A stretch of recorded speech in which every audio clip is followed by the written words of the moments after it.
김어준입니다. 18세기 중엽 포르투갈 리스본에서 대지진이 있었습니다. 인구의 5분의 1이 사망한 이 대재앙은 만성절에 일어났고 신은 언제나 최선의 세계, 최선의 상태를 유지한다는 신정론을 기반한 세계관이 지배하던 그 시절 신학자들은 신의 분노를 이야기했습니다. 이에 사상가 볼테르는 죄 없는 사람들이 죽는 것이 어찌 신의 뜻이냐고 묻죠. 훗날 사가들은 이 리스본 대지진이 신의 징벌인가를 두고 당대 사상가들이 벌였던 논쟁을 근대의 시작이었다고 평합니다. 모든 것을 하늘의 뜻으로 받아들였던 시대에서 인간의 이성과 합리가 그 역할을 대신하는 시대로 그렇게 넘어간 거죠. 자유한국당 유호의 최고위원이 포항지진을 문정부에 대한 하늘의 준엄한 경고라고 했습니다. 유 최고위원은 포항시민이 천벌을 받았다는 게 아니라 그런 말이 아니라고 해명을 했죠. 하지만 그 논리대로 해석을 하더라도 문재인 정부의 경고하느라 포항시민이 재해를 당한 셈이 되는 건 마찬가지입니다. 이 발상이 대한민국 보수의 현 주소입니다. 대한민국 보수에게 근대는 아직도 제대로 오지 않았다. 김어준 생각이었습니다.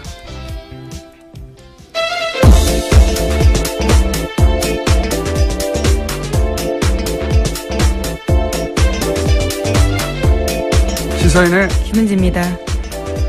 자, 오늘도 달려볼까요? 네, 다스는 누구 겁니까? 관련된 소식을 가장 먼저 전해드리겠습니다.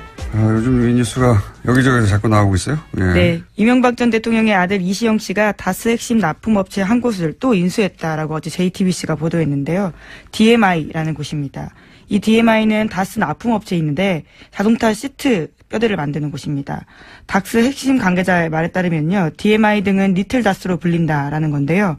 또 이 DMI는 설립 이후에 흑자 경영을 해오다가 지난해 갑자기 14억 원의 적자를 기록했습니다. 그러면서 매입 가격을 낮추기 위해서 회사를 어렵게 만든 게 아니냐라는 의혹이 나오고 있다고 합니다. 지난번과 마찬가지 케이스죠. 예. 네, 그렇죠. 한 번 전해드린 바가 있는데요. 네, 100만 원에 어떻게 600억짜리 다운을 매입했느냐. 알고 보니 100만 원에 매입했더라. 그냥 가져갔다는 얘기죠. 근데 계속 흑자를 내다가 바로 직전에. 네, 인수 직전에요. 네, 적자를 기록했는데 이렇다는 얘기는 뒷거래를 했거나 아니면 일부러 적자가 나도록 다스에서 물량을 주지 않았거나 뭐 그런 케이스 중에 하나일 거라고. 근데 이제 결론은 똑같은 거죠. 결론은 다스가 이제 실소유주 논란을 펼 수 없으니까 이시영 씨에게 비밀리에 승계 작업을 하던 것들이 지금 들키는 와중이다. 이렇게 볼 수 있는 거죠. 네, 핵심 협력 회사들을 통해서 우회해서 경영권을 넘겨주는 게 아니냐라고 전문가들이 의심하고 있습니다. 예전에 삼성 이건희 회장이 이재용 부회장에게 삼성 물려주기 위해서 이제 16억이었던가요 그때? 예. 굉장히 적은 돈이었죠. 예, 16억을 예, 상대적으로. 한 번 주고 그 돈을 종잣돈으로 계속 불려서 전환사채나 이런 방식으로 결국은 이제 몇 조를 만들어서 삼성 전체를 먹게 하는 방법을 사용했는데 이게 크게 문제가 되니까 다른 재벌들은 다른 방법을 쓰기 시작했어요. 그중에 이제 지금 다스가 흉내내고 있는 것은 재벌 2세, 3세 혹은 뭐 4세에게 회사를 하나 세우게 한 다음에 그 회사에게 그 재벌에서 일감을 계속 몰아주죠. 그리고 인수합병을 통해서 등치를 계속 키워서 결국은 본사를 거꾸로 먹는 방식인데 왜냐하면 이렇게 하면 증여세를 피할 수가 있거든요. 예. 대표적으로 이 방식으로 거론되는 게 현대글로비스입니다. 예. 현대글로비스 예를 들어서 현대차, 기아차 수출하게 되면 그 운송 물량이 있을 거 아닙니까? 그 물량을 원래 다른 회사가 하던 거를 빼가지고 현대차, 기아차의 해외 수출 운송 물량의 절반 이상을 이제는 현대글로비스가 해요. 그러면 글로비스는 계속 주가가 올라가겠죠. 예. 그리고 그 오른 주가를 가지고 이제 합병을 하거나 주식 교환을 통해서 현대차의 지배 주주가 되어 간다. 뭐 이런 방식인데 재벌들이 많이 하는 방식입니다. 네, 이런 핵심 업체를 인수할 때요. 다스 본사에서 부장급 직원이나 이런 사람들이 나와서 실무 작업을 지휘했다라는 증언도 있습니다. 그리고 근데 인수가 끝나면 다시 다스로 돌아갔다라고 하는 건데요. 회사 이름을 바꾸거나 경영 목표를 결정하는 일 등에 있어서 다스 사람들이 직접적으로 관여했다라는 거죠. 직접적으로 관여했겠죠. 근데 문제는 뭐냐면 다스 이명박 전 대통령은 다스의 주식이 하나도 없거든요. 공식으로. 그런데 이 다스가 왜 이명박 대통령의 아들에게 승계되고 있느냐. 예. 당연히 실소유주 논란이 나올 수밖에 없고, 그 실소유주는 물려받은 사람의 아버지가 실소유주일 수밖에 없으니까 이명박 전 대통령이 거론될 수밖에 없는 거죠. 예. 그런 이야기입니다. 네. 어제 JTBC 보도는, 이명박 전 대통령이 실소유주 논란이 있는 다스가 이명박 대통령의 아들 이시영 씨에게 재벌들이 하는 방식으로 승계되고 있다. 그리고 그 승계 방식의 장점 중에 하나는 비밀리에 할 수도 있고. 지금 다 들켰습니다. 네, 지금 다 네, 모서리 들켜가. 비밀이라고 하긴요. 비밀리에 상장을 하기 전에 이렇게 해서 나중에 상장을 하려고 했던 것 같아요. 예. 그런데 이제 그러면 상장하기 전에 비상장 회사에서 이런 일이 벌어지는 건 잘 알아내기 힘들거든요. 이 모든 건 사실은 140억 때문이에요. 이 140억을 포기했으면, 이렇게까지 오기 힘들었습니다. 140억을 계속 파다 보니까 결국은 여기까지 나오게 된 겁니다. 네. 몇 년 전에. 이 140억을 포기하지 못한 아버지의 끝없는 돈에 대한 욕망이 결국은 파국을 부를 것이다. 5년, 6년 전에 그런 말을 한 적이 있는데, 글로 가고 있습니다. 자, 그런 뉴스고요. 두 번째 뉴스는 뭡니까? 네, 국정원 특수활동비 관련된 소식도 계속 전해드리고 있습니다. 검찰이 어제 관련된 혐의로요, 최경환 자유한국당 의원의 집과 사무실 압수수색했는데요. 국정원 특수활동비 1억 원 받았다라는 혐의입니다. 하지만 최 의원은 계속해서 이를 부인하고 있는데요. 어제 관련된 중요한 증언이 나왔습니다. 이현수 전 국정원 기조실장이 자기가 직접 돈을 줬다라는 건데요. 그러니까 배달 사고의 가능성을 일축한 겁니다. 동시에 자신과 함께 다른 국정원 직원도 함께 돈을 줬다라고 했기 때문에요. 자신은 돈을 전달하는 게 임무였고 그걸 안 할 수가 없었다라면서 배달 사고 가능성은 있을 수 없는 일이다라고 JTBC를 통해서 밝혔습니다. 배달 사고라고밖에 할 수 있는 말이 없는데 배달 사고일 수 없다는 정황과 증언들이 이제 계속 나오는 거고, 이렇게 되면 또 이제 정치 공작이 아니라 정치 보복이라고 하겠죠. 이 보수 진영에서 정치 보복이라고 계속 주장하는데 이 프레임이 안 먹히고 있는데 계속 얘기해요. 사실 정치 보복심이 있다 이거거든요. 근데 보복심이 있다 없다 따지는 건 아무 의미가 없는 게, 개개인들이 보복심이 있을 수도 있고 없을 수도 있어요. 근데 누가 그 마음을 꺼내서 판별할 수가 있습니까? 그래서 예전에는 그럴 수 없기 때문에 마구 질렀거든요. 누구 심령 수사도 아니고. 근데 지금 이루어지는 수사가 공동체를 해친 중대한 범죄가 있느냐. 그런 행위들이 있으면 입법도 처벌하는 거고요. 네, 법과 절차를 따라서 하고 있는 거죠. 없으면 미워도 처벌할 수 없는 거고요. 네, 영장은 다 법원을 통해서 나오고 있습니다. 그걸 다 구분할 수 있게 된 것이 현재 시민의 수준이거든요. 그러니까 저는 최근에 이제 보수 정당들이 여기 대응할 때 끊임없이 정치보복, 보수 정당뿐만 아니죠. 조중동도 계속 정치보복을 되뇌이는데 이게 안 통한다는 걸 몰라요. 모르는 것 같아요. 그게 이제 보수 정권 한 10여 년 하는 동안 지상파들도 자기 입맛대로 장악을 해서 본인들이 원하는 논리만 주류 미디어에 계속 등장하니까 자기들 프레임에 자기들이 속아 넘어간 거예요.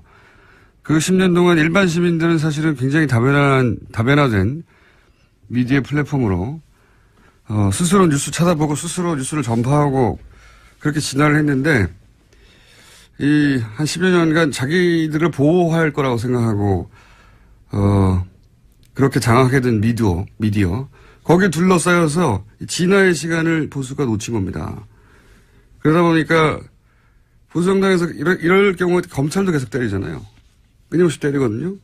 그러니까 근데 지금 검찰은 청와대가 컨트롤해서 하명 수사하고 이런 게 아니란 말이죠. 지금 보면 여든 야든 민정수석도 잡잖아요. 국정원이든 검찰이든 걸리면 걸린 대로 다 족족 수사해버리겠다. 네, 정무수석. 정무수석이죠. 예. 민정수석은 민정수석은 예, 어제 국회에 왔습니다. 예. 그렇군요. 예. 조국 민정수석, 정무수석, 네, 전명환 정무수석. 그러니까 이 10년간을 보수정권을 겪으면서 검찰이 깨달은 거예요. 그러니까 문재인 정부를 맞이하면서 검찰이 깨달은 바, 이거 검찰의 방식인 거죠. 여기서는 여든 야든 국정이든 검찰이든 무슨 청와대든 족족 다 수사해버리겠다. 근데 이제 과거에 하던 방식으로 정권의 부담이 되라고 조중동을 통해서 혹은 뭐 검찰의 부담을 느끼라고 계속 정치보복이라고 하는데 정치보복 하명수사 막 검찰 동격하고 그런 얘기를 한다고 청와대가 부담을 느끼지도 않고 문재인 대통령이 그런 사람도 아니고 검찰은 점점 약이 오르고 이런 보복 정치 주구장창 얘기하는 건 자기들 무덤을 파는 겁니다. 이 문화 지체를 따라잡지 못하면 앞으로 보수 오랫동안 힘듭니다. 이런 얘기 안 통한다는 거, 단순히 안 통한다는 게 아니라 본인들에게 해가 돼요. 제가 말한다고 제 말 듣겠습니까만은 다음 뉴스는요. 네, 특수활동비 관련된 소식 하나만 더 전해드리면요. 어제 더불어민주당 원혜영 의원이 자유한국당 홍준표 대표의 특수활동비 관련된 발언에 대해서 거짓말이다라고 선을 그었습니다. 홍 대표가 자신이 국회 운영위원장을 맡았던 당시에 국회 특수활동비로 야당 원내대표들한테 국회 운영비용으로 일정 금액을 줬다라고 이야기했는데요. 이에 대해서 원혜영 의원은 어떤 돈도 받은 사실이 없다면서 분명한 해명을 요구한다라고 밝혔습니다. 해명과 사과가 없을 경우에는 부득이하게 법적 조치도 검토하지 않을 수 없다라고 했습니다. 이거 홍준표 대표가 곤란한 지경에 처할 것 같은데요. 왜냐하면 한 4천, 5천 정도가 매달, 국회 특수활동비, 예전에 판공비라고 불렀어요, 이거. 판공비라고 불렀는데, 뭐 국회 대책비라고도 하고, 여하간, 지금 뉴스의 흐름에서 얘기하자면 특수활동비죠, 이게. 예. 특활비, 판공비라고 불렀던 돈인데, 이거가 국회 운영위원장, 이게 나온단 말이죠. 네, 여당 원내대표가 겸직을 하고 있는 중입니다. 당시 원내대표였거든요. 당시 여당 원내대표였고 홍준표 대표가 2008년 9년. 그러니까 이명박 정부 때죠. 근데 지난 대선 후보 토론회 때 김진태 의원이 무슨 말을 했냐면 당시 후보가 홍준표 대표에게 국회 운영위원장 시절에 판공비 일부를 집에 가져간 건 문제 아니냐. 이 워딩은 김진태 의원이 한 겁니다. 예. 그러니까 이 판공비요, 말하자면. 이 판공비에 대해서 집에 가져간 건 문제가 아니냐 그랬더니 당시에 이제 당황했나 봐요. 토론회 때 뭐라고 대답했냐면 정치 작업으로 쓰고 남은 개인 돈은 집에 가져갔다. 이게 애매한 말이잖아요. 그러니까 요는 그때 이제 판공비하고 개인 월급하고 막 섞어서 쓰다가 남은 돈은 이게 개인 돈이니까 섞어 썼다는 얘기죠.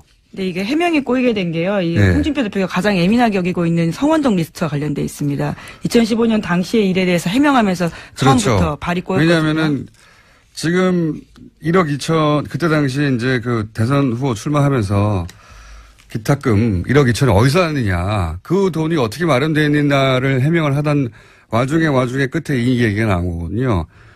그러니까 국회 운영위원장 시절에 판공비 일부를 유용한 게 아니냐는 의혹은 당내에 있었나 봐요. 그러니까 거의 8, 9년 지난 다음에 그 얘기가 나왔겠죠. 어쨌든 이 특활비 문제가 다시 논란이 되니까 그로부터 7개월, 8개월 있다가 이제 페이스북에 올린 내용이 뭐냐면 한 4, 5천 나오는데 그중에 정책위 의장에게 정책개발비로 1,500만 원을 주고 원내 행정국에 700만 원을 주고 원내 부대표단에게 10명에게 격월로 100만 원씩 주고 그러면 매월 500만 원 썼다는 얘기거든요. 이렇게만 하고 나면 이 합이 2,700밖에 안 돼요. 그러면 1,300만 원, 5천만 원이면 2,300만 원이 비는 겁니다.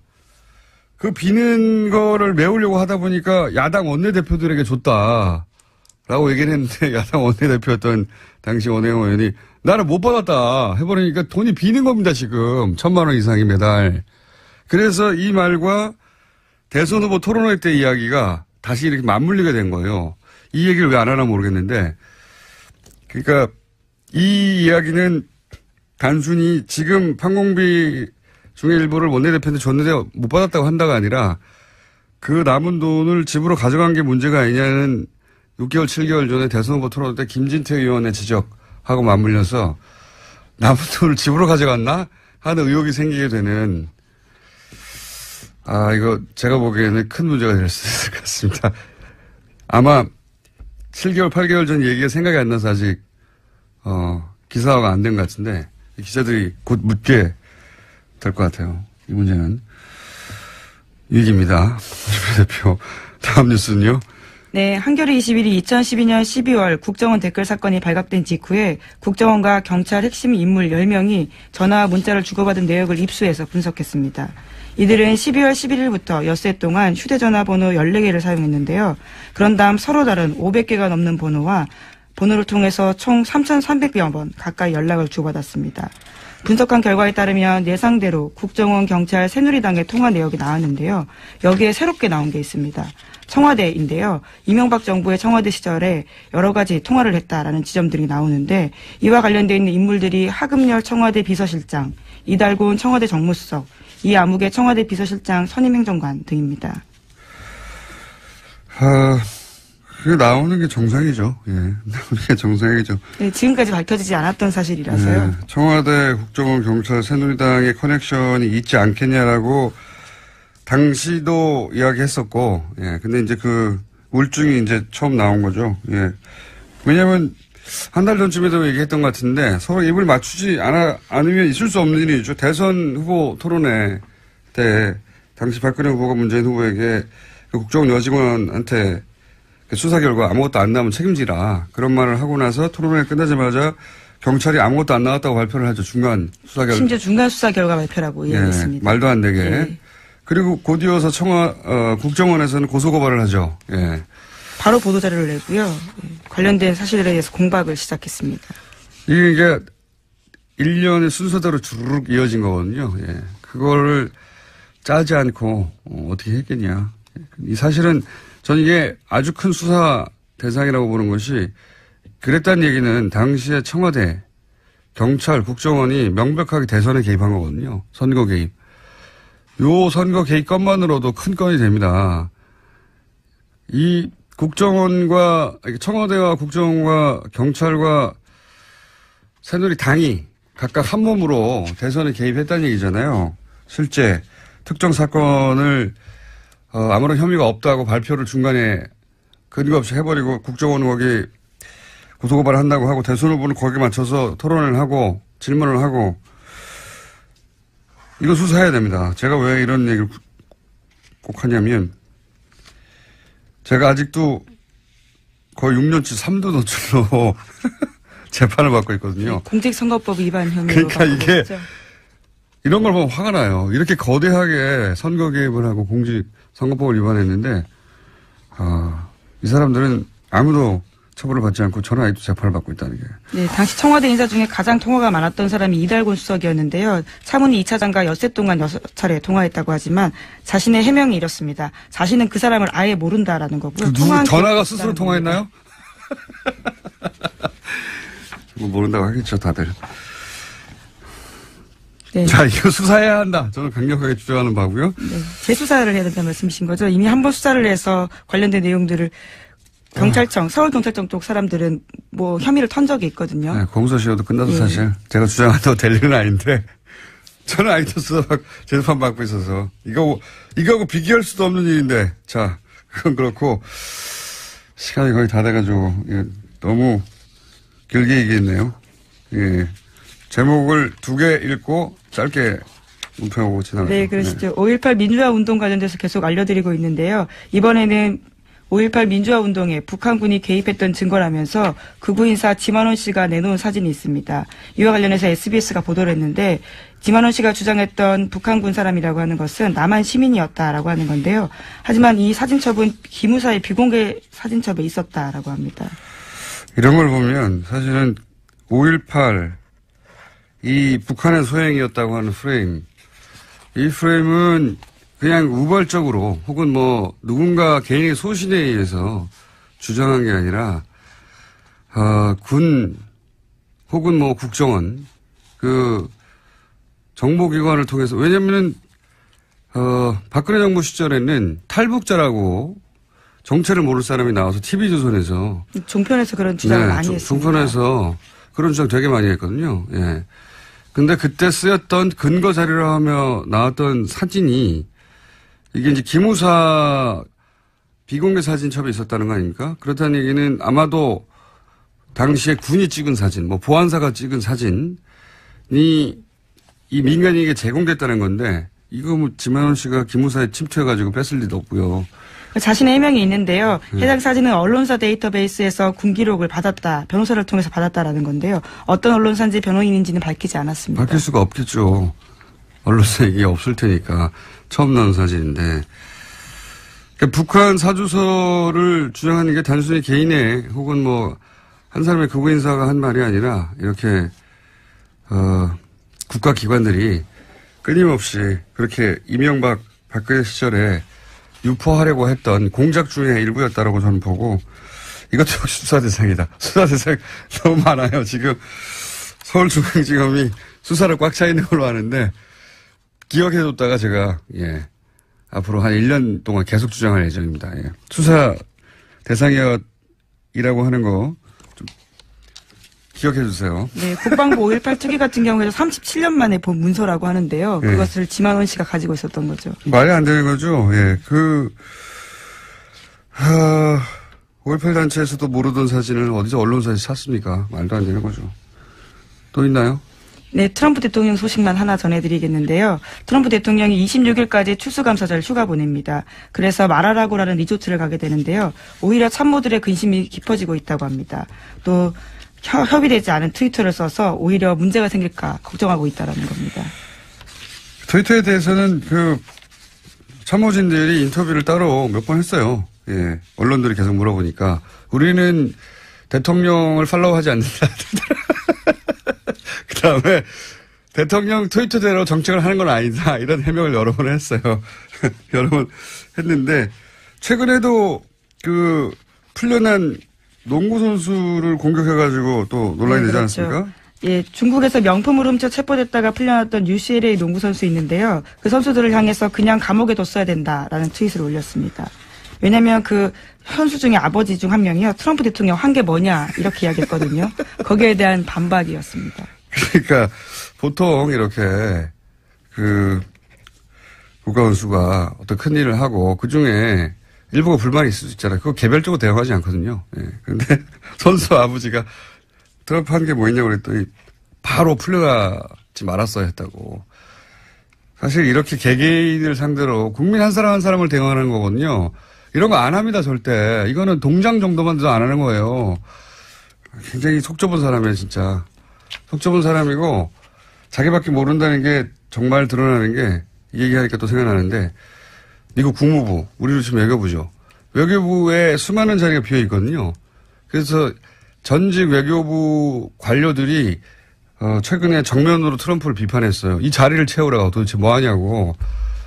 트럼프가 거기에 대해서 말한 게 있습니다. 나만 중요할 뿐이다. 내가 있다는 게 중요하다. 내가 그 자리를 다 대신할 수 있다는 겁니다. 네. 자, 여기까지 하겠습니다. 시사인의 김은지였습니다. 감사합니다. 네. 사이버 사령부에 댓글 공작을 내부 고발하신 분이죠. 지난주에 이어 다시 한번 모십니다. 사이버 사령부 530 심리전단 김기현 전 부이사관님 나오셨습니다. 안녕하십니까? 네, 안녕하십니까? 예. 지난주에 밝혀졌죠. 다금바리 아이디를 사용하신. 그리고 이걸 최초로 세상에 보도한 KBS 파업 중인 이재석 기자 나오셨습니다. 안녕하십니까? 네, 안녕하세요. 예. 파업 중이기 때문에 저희가 KBS 기자들을 이렇게 빌려 쓰고 있습니다. 지난주 반응이 워낙 폭발적이어서 저희가 다시 한번 모셨습니다. 예. 다금바리 선생님에 대해서 격려의 메시지가 어마어마하게 쏟아졌고요. 예. 휘발유 아이디 소나무. 제가 듣기로는 다음에서 활동하던 소나무를 기억하는 분들도 있더라고요. 격렬하게 활동하시는 분으로. 격렬하지 않았습니다. 네, 저는 양심을 걸고 북한에 대한 대북 심리를 했지 우리 국민한테 심리를 한 적이 없습니다. 네, 어쨌든 이 자리를 빌어서 댓글을 우리 한 요원들이 전체 그 격렬한 게 아니고 네. 이 격렬하게 한 사람들은 아마 부분적으로 제가 해서 말을 않지만은 분류돼 있어요. 아마 분류? 분류. 어떻게 분류되어 있습니까? 그러니까 일반적인 댓글 한 사람과 예. 우리끼리 뽑자. 우리끼리 뽑자? 우리끼리 인원을 뽑자. 그 인원이 있잖아요. 예. 그분들이 이제 통상적으로 이제 댓글을 정치 댓글 단 거지 우리 10년단 요원 전체가 이 정치 댓글 단 게 아닙니다. 저는. 아, 그러면은 예를 들어서 이명박 정부를 옹호하고 네. 뭐 예를 들어서 무슨 어떤 정책에 대해서 이거 막 칭찬하고 이렇게 소위 이제 정부 선풀이죠. 네. 정부를 옹호하는 댓글을 다는 팀과 그게 아니라 야당을 공격하고 뭐 야당 특정 지역을 비하하고 이런 댓글을 다는 팀이 따로 있었어요? 그러니까 저는 이제 어렴풋이 예. 그 야당을 비하한다는 그 눈치를 채고 소문은 알았지만은 예. 저는 제가 안 하니까 아하. 그걸 모르죠. 통상적으로 그때 몰랐었는데. 우리가 어떻게 되냐면은 이 분포도가 있어요. 분포도. 심리도, 국방, 예. 군사, 어허. 안보, 예. 한미동맹, 예. 기타. 아, 담당이 이렇게 나눠져 있어요? 그렇게 이제 코드를 그 10년 코드가 나눠 있죠 이렇게 분류가 거기에 입각해서 있는데 예. 이 이제 사건 그 분류에 들어가지 않는 정치팀이 있었다는 거죠. 그러니까 그것을 이제 아마도 그 당시는 이제 그 조직에서 소문이 예. 나오기는 저는 이제 경기를 하니까 예. 주로 정치 댓글은 그 이제 또 별동네라나 별동대가 따로 있었다. 그런 용어이 많이 한다는 걸 들었는데 예. 저 수사를 하고 나서 이제 알았죠. 터지고 나서니까. 근데 그 일부 요원들은 그야말로 정책 측면 지원을 한 거이지 야당한테 이거 뭐 비한다든가 특정 정치를 비한다는 저는 몰랐어요, 솔직히. 그때는 당시에는 모르셨고 예. 별도의 팀이 존재했다. 예. 그런데 나중에 보니까 팀이 존재했다. 그래서 소문이 있었는데 그 사람들은 따로 뽑았다고 말씀하시는 아니, 거군요. 뽑는 것이 아니고 거기 안에 내에서도 안에 내에서도 성분을 분류를 하는 거죠, 약간. 일단 뽑아놓고 성부를 아니, 성분이 이제 우리가 처음에 출발할 때는 예. 60명 출발했으니까 예. 거기 보강될 때도 쭉 보면 들어온 걸 따라서 이제 인원의 성향을 좀 분석하는 거죠. 예. 저 사람 반항성이 있다, 없다. 아, 사이버 사령부 내에 이 심리전단 안에서도 다시 성분 분석을 했다. 네. 그래서 그 사람들에게만 이런 정치 댓글을 시켰다. 그렇죠. 그렇습니까? 예. 네. 그 보안을 유지하기 위해서. 그걸 어떻게 아셨어요? 저는 이제 그런 어렴풋이 눈치를 어떻게 채셨어요? 어렴풋지 않은 데가 아침에 가서 이제 검색을 하죠. 네. 검색을 하는데 이상하니 우리 아이디가 눈에 튀는 아이디가 나온 거 저한테. 네, 우리 아이디가 나왔는데. 거의 아는 아이디가. 네. 근데 뭐 전라도띵 황호새끼. 전라도 홍새끼라는 거를 아는 아이디가 쓰고 있더라. 많이 보이는 아이디가. 네, 네. 이거 혹시 우리 요원들 아니나 그 의심을 가졌는데 여기 사건이 터지고 수사가 진행되니까 그걸 다 우리 요원들이 했더라고요. 어허. 그러니까 이제 네. 매우 노골적인 그러니까 야당 정치인들을 비난하고 특정 지역을 비난하는 그런 매우 노골적인 아주 저질의 댓글을 다는 요원들은 별도로 아주 별도로 좀 관리가 돼 있었고 김 선생님 같은 경우는 일반적인 댓글. 일반적인 댓글 예를 들면 이제 제주 해군기지라든가 네. 4대강이라든가 근데 이것도 하시면 안 됩니다. 엄밀히 얘기하면 그렇죠. 그것도 본인의 정체를 숨기고 이제 하신 거라서 군이 예. 청와대 정책을 홍보하실 이유는 없어요. 없는데 표정이 또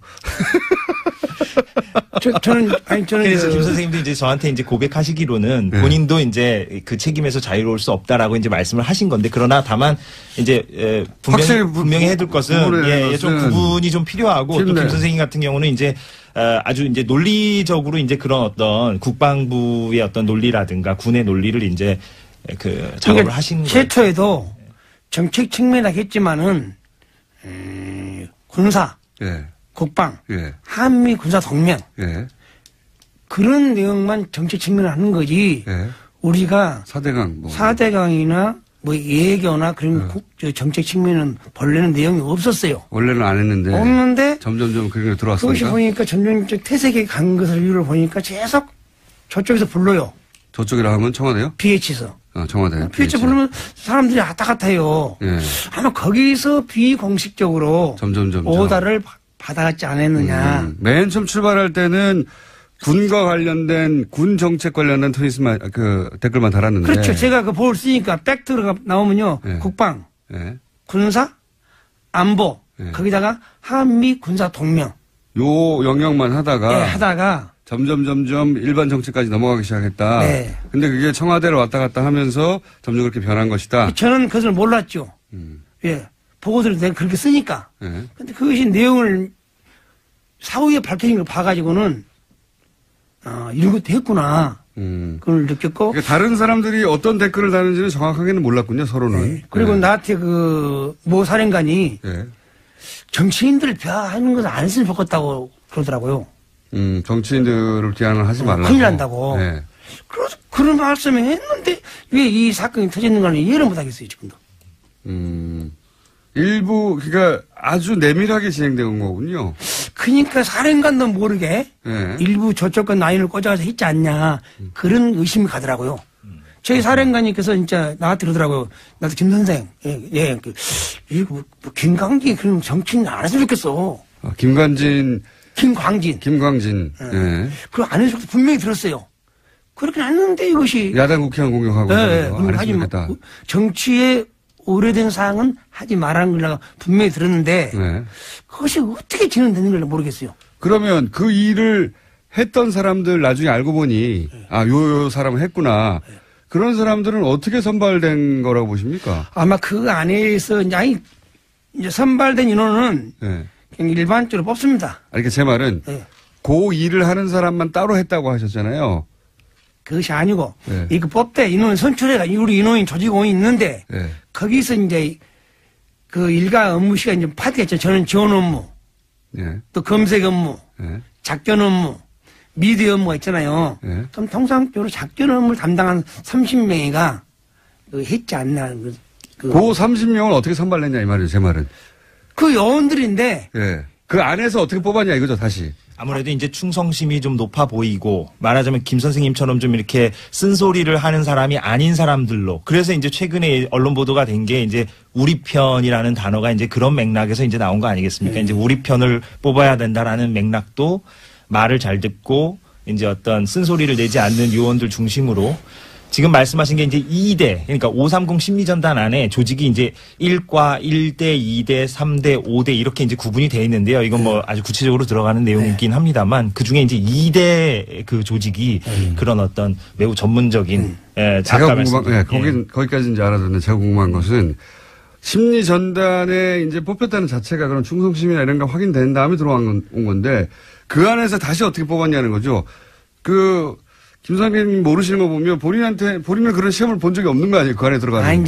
이제 조직을 모르니까 조직이 만약 100명이다. 네. 그럼 100명이 있으면은 신문을 수용하기 위해서 세부 내용도 있죠. 네. A, B, C, D인데 B 직원들. 네. B 직원들이 이제 거기 좀 많이 관여했는 거지. 내가 왜 얘기하냐면 통상적으로 이 보고서 쓸 때는 네.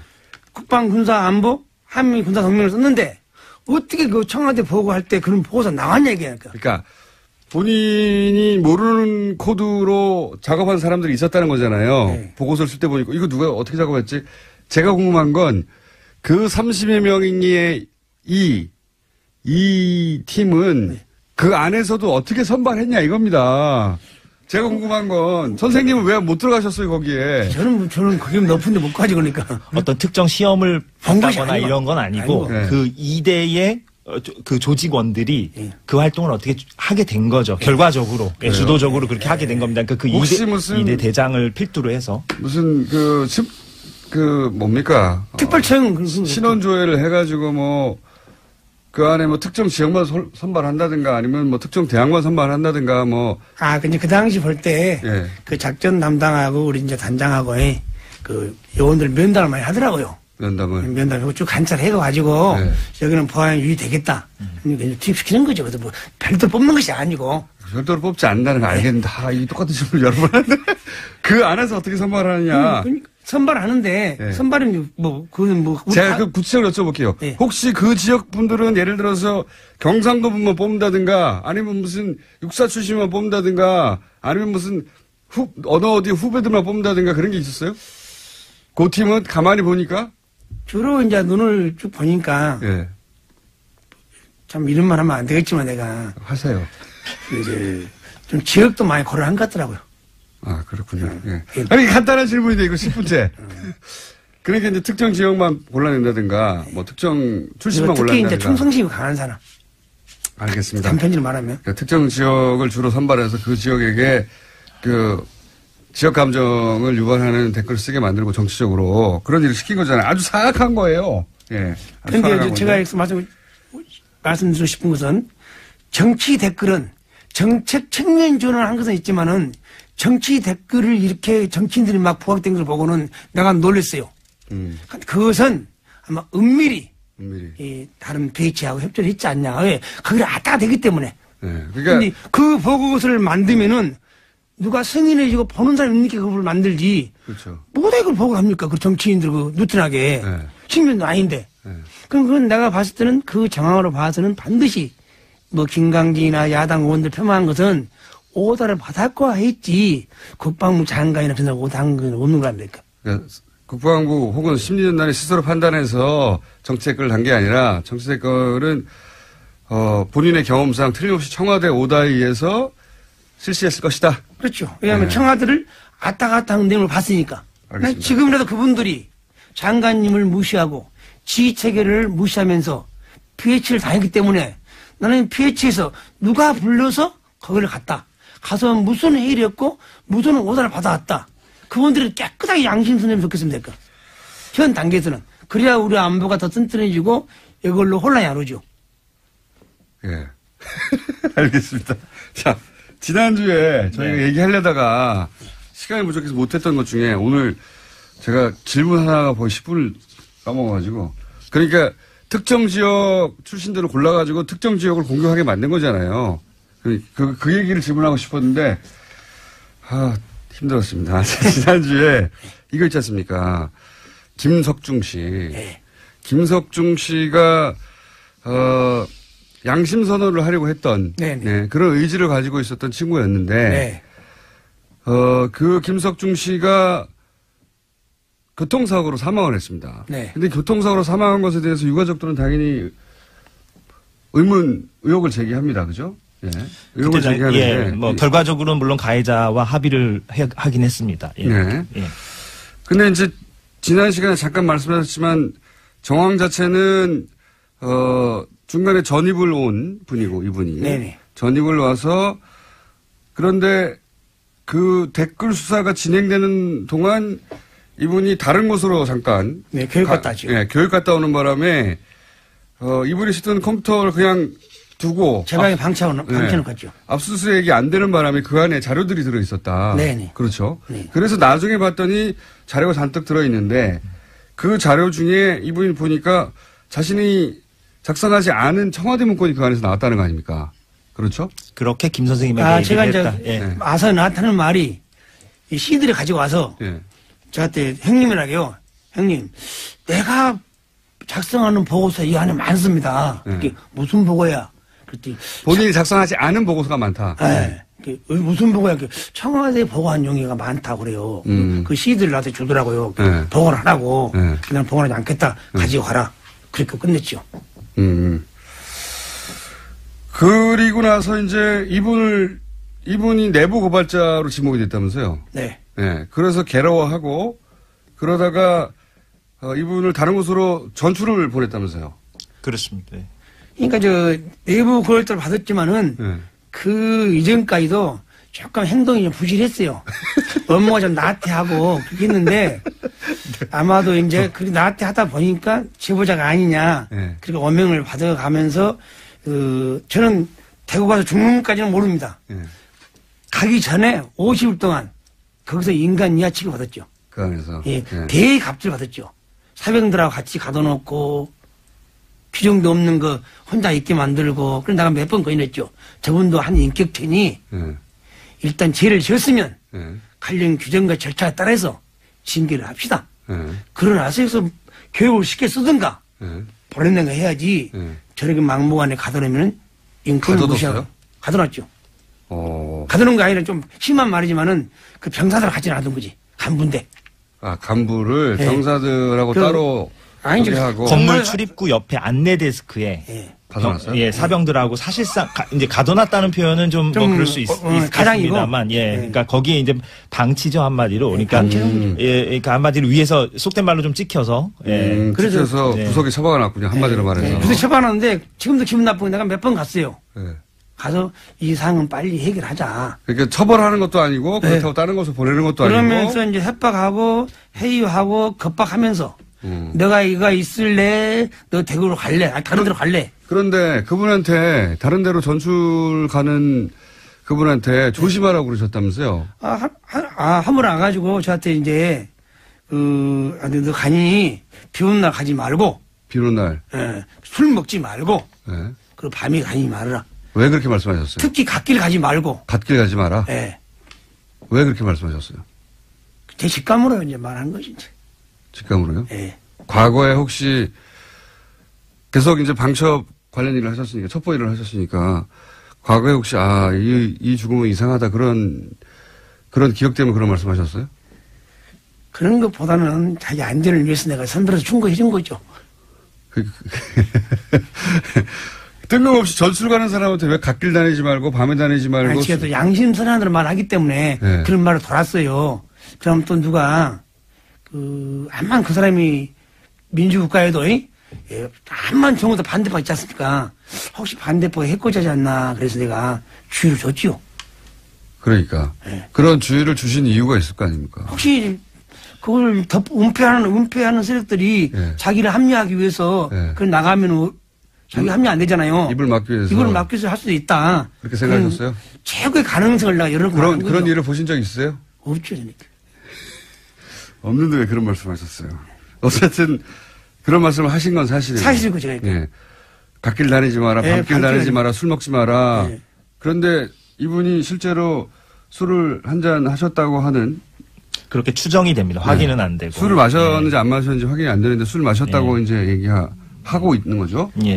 그리고 실제로 어떤 길에 갓길. 그러니까 밤 10시에 국도변을 걸어 가시다가 그 경북 경산시 하양읍의 국도변을 걸어 가시다가 이제 차에 걱정하신 대로 됐어요. 그리고 저도 이제 그 당시 이제 좀 이렇게 자유를 제한시켜 놨잖아요. 네. 그 당시에도. 네. 그래서 지인들을 만나면요, 고향 사람 만나면요, 똑같은 말이에요. 갓길 가지 마라. 산에 혼자 가지 말라고요. 산에 혼자 가지 마라. 네. 뭐 아시는 게 있나 본데 과거에 의심 가는 사건들이. 아니, 전혀 없습니다. 근데 이 사건 자체를 좀 취재를 해보면 네. 지금 말씀하신 대로 국도변에서 지금 경찰 얘기로는 근데 이제 경찰도 아는 게 별로 없는 게 헌병대가 수사를 담당해가지고 그죠? 그러니까 사건 다음 날에 이제 군무원이 숨진 사건이니까 헌병대가 현장에 와서 현장 조사를 하고 그랬죠. 그래서 이제 사실상 이제 인계가 된 거죠. 헌병대 쪽으로. 경찰이 이제 당일날은 사건 당일날은 이제 당연히 신고 접수를 하고 그렇게 하긴 했습니다만 헌병대가 인계를 했는데 하양에서 대구 방향 국도 편도 2차선에서 편도 2차선입니다. 편도 2차선에서 지금 가해자의 진술에 의하면 길 한가운데를 걷고 있었다는 거죠. 그렇죠. 그러니까 좀 이렇게 옆으로 이렇게 좀 밀착해서 걷는 게 아니라, 그러니까 지금은 인도가 있는데 그 해당 국도에, 근데 그때 당시에 인도 자체가 없었던 길이었습니다. 그때 2014년 사고가 났을 당시에는. 그래서 인도가 없는 국도를 이제 걷다 보면 보통 이제 잘 안 걷는 길이죠, 당연히. 사람들이 잘 안 걷는 그런 국도였는데 거기를 이제 걷다가 이제 그 사고 차량이 이제 사고를. 근데 이제 이것도 다 그 가해 차량의 운전자 진술에 근거한 것이고. 물론 그렇습니다. 그 국도 한가운데를 이분이, 왜냐면 그 인근에 이제 사람들 얘기를 들어보면 거기는 사람이 걷는 길이 아니다. 인도가 없는 길이니까. 그래서 인도가 아예 없기 때문에 그렇다면 도로 한가운데로 걸었다는 얘기가 되는 거거든요. 도로 한가운데로 걸어가다가 차에 받쳐 사망했다. 라고 얘기하는 중입니다. 근데 그게 사실인지 아닌지 따지기가 힘들어요, 지금은. 거기에 이제 뭐 CCTV가 있는 것도 아니기 때문에 일단은 그렇게 이제 결론이 난 상태입니다. 김기현 선생님, 이재석 기자였습니다. 뜨거 바른정당 이연속 2위 최고위원. 네. 당대표를 1년에 2번을 뽑았는데. 투탑. 네. 2번을 뽑았는데 2번 연속으로 2위를 하신 하태경 의원 나오셨습니다. 안녕하십니까. 예, 반갑습니다. 네. 하태경입니다. 첫 번째 최고위원 때보다는 득표율이 낮죠? 낮죠. 근데 이제, 뉴스공장 덕인 것 같아요. 그래도. 그 대선 후보랑 붙었는데. 4분의 1 득표. 예, 뭐, 지난번에는 어쨌든, 김무성 대표도 있고, 뭐 해서, 제가 명실상부한 투탑이라고 이야기는 못 했는데, 이제는, 물론 쪼그라진 정당이긴 하지만, 개혁 보수의 투탑. 자, 투탑인데, 당은 절반으로. 절반으로.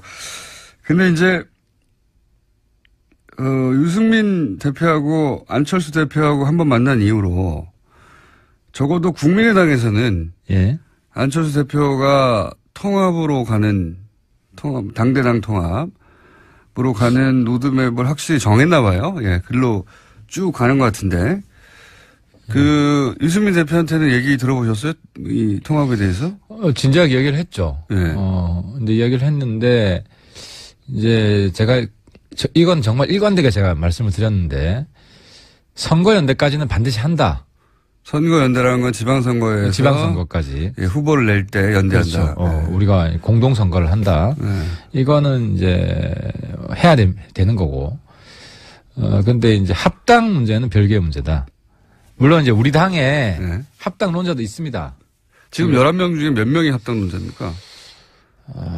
정확히 이건 다 모여가지고 국민의당 합당 문제 논의는 안 했는데 한 3-4명 정도는 되는 것 같아요. 서너 명. 합당. 반드시 합당해야 한다. 하는 게 좋다. 기호 3번을 달아야 된다. 근데 이제 어쨌든 최고위원회에 저하고 유승민 대표 생각이 제일 중요합니다. 어쨌든 지금 그 진로를 정하는 데 있어서. 근데 저도 합당을 전제로 우리가 이 국당과 연대를 추진하는 것은 반대하고 이 순리대로 가야 된다. 그 안철수 대표 생각은 제가 볼 때는 일종의 탑다운 방식인 것 같아요. 안철수, 유승민 만나가지고 전격 합당 선언을 하면 누가 뭐 어떻게 할 거냐. 나갈 사람 나가라. 원래 이런 생각이 있는지는 모르겠는데 물론 내부에서는 최대한 설득을 하겠지만 근데 이제 그런 방식은 부작용이 굉장히 심하다. 일단 안에서 합당 결사 반대파가 있잖아요. 그럼 불 끄는데 시간 다 보낼 가능성이 있어요. 불을 안 끄려고 그러는 것 같은데요, 제가 보기엔. 근데 이게 그 박지원 전 대표나 이 정치 고단수이기 때문에 이 호남 민심을 들었다 놨다 할 수 있는 분들이거든요. 그랬을 때 이걸 그냥 방치하는 식으로 뭐 네 마음대로 해라 할 테면 이런 식으로 할 수는 없다라고 저는 보고요. 근데 그래서 어쨌든 파트너가 있는 거잖아요. 우리가 전격 합당선언 이런 거 안 해준다.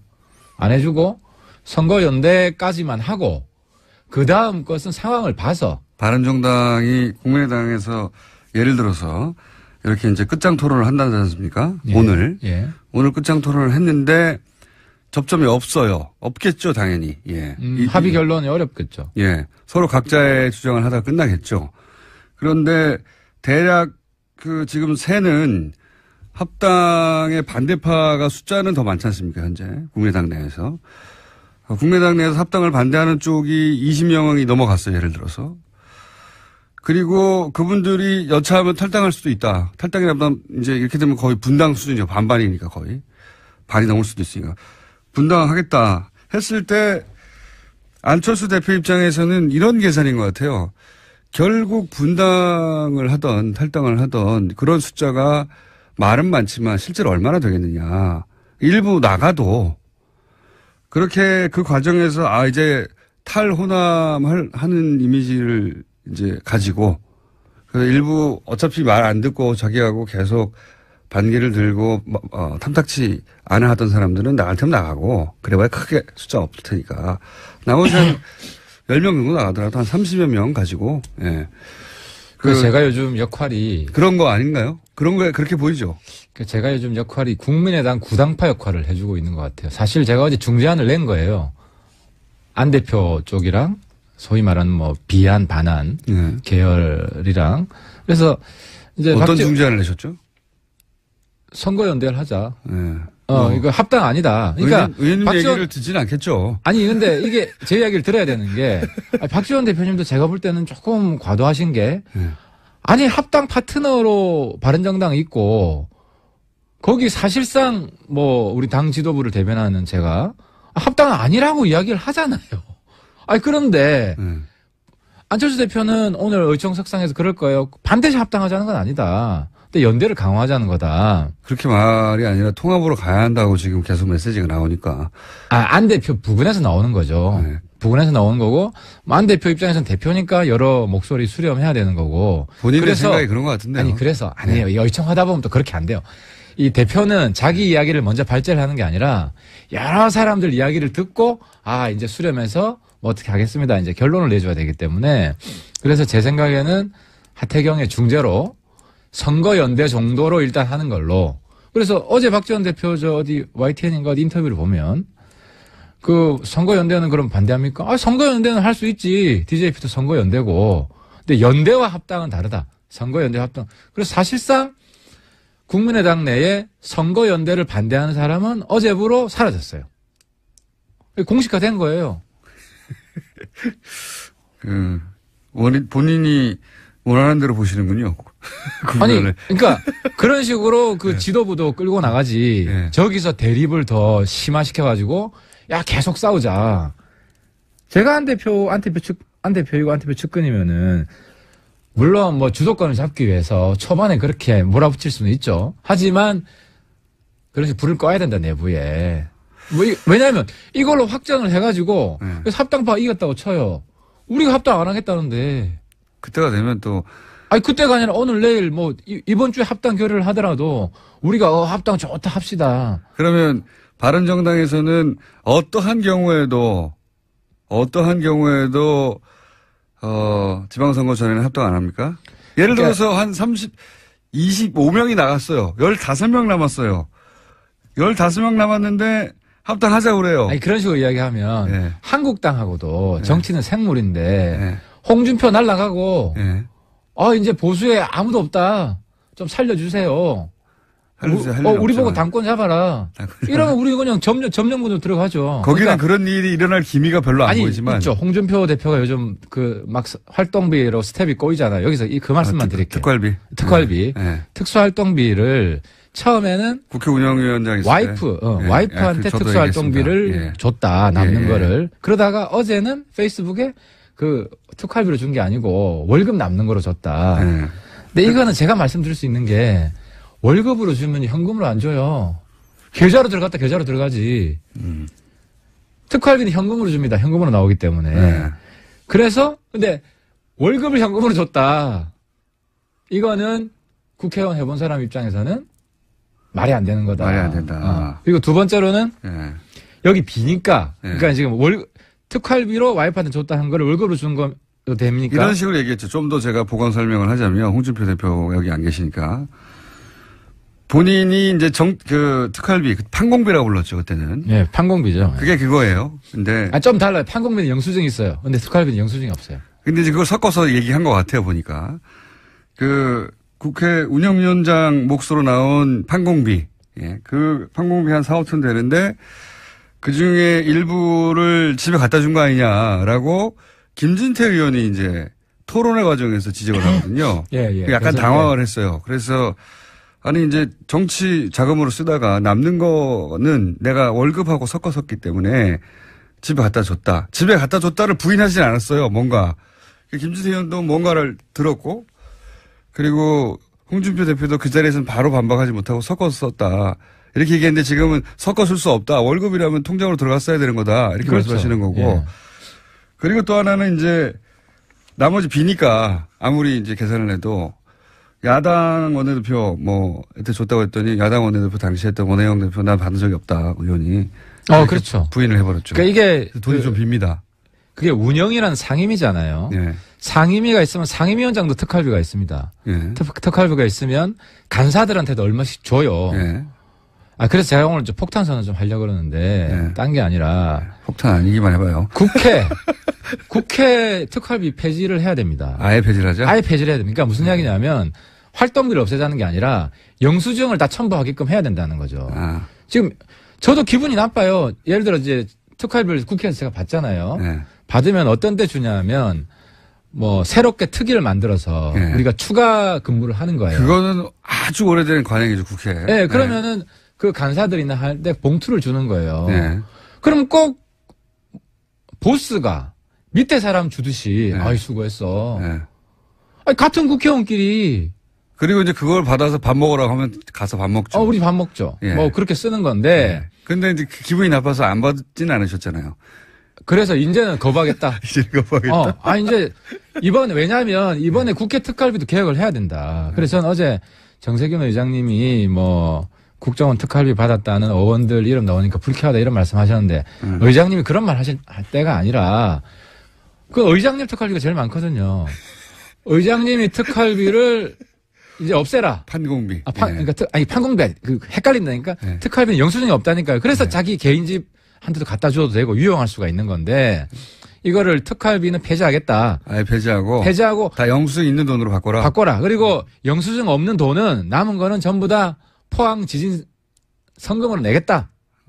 그래서 이번에 지진성금 내겠다. 이렇게 선언하시고 바른정당은 뭐 이렇게 저렇게 특활비가 나올 수 있는데 전면 수령 거부하겠다. 제가 우리 의원님들 의총을 소집해가지고 대표님 오시면 특활비 수령 거부 선언을 하자. 그리고 특활비 폐지 운동을. 대표님 판공비 때문에 안 하실 것 같은데.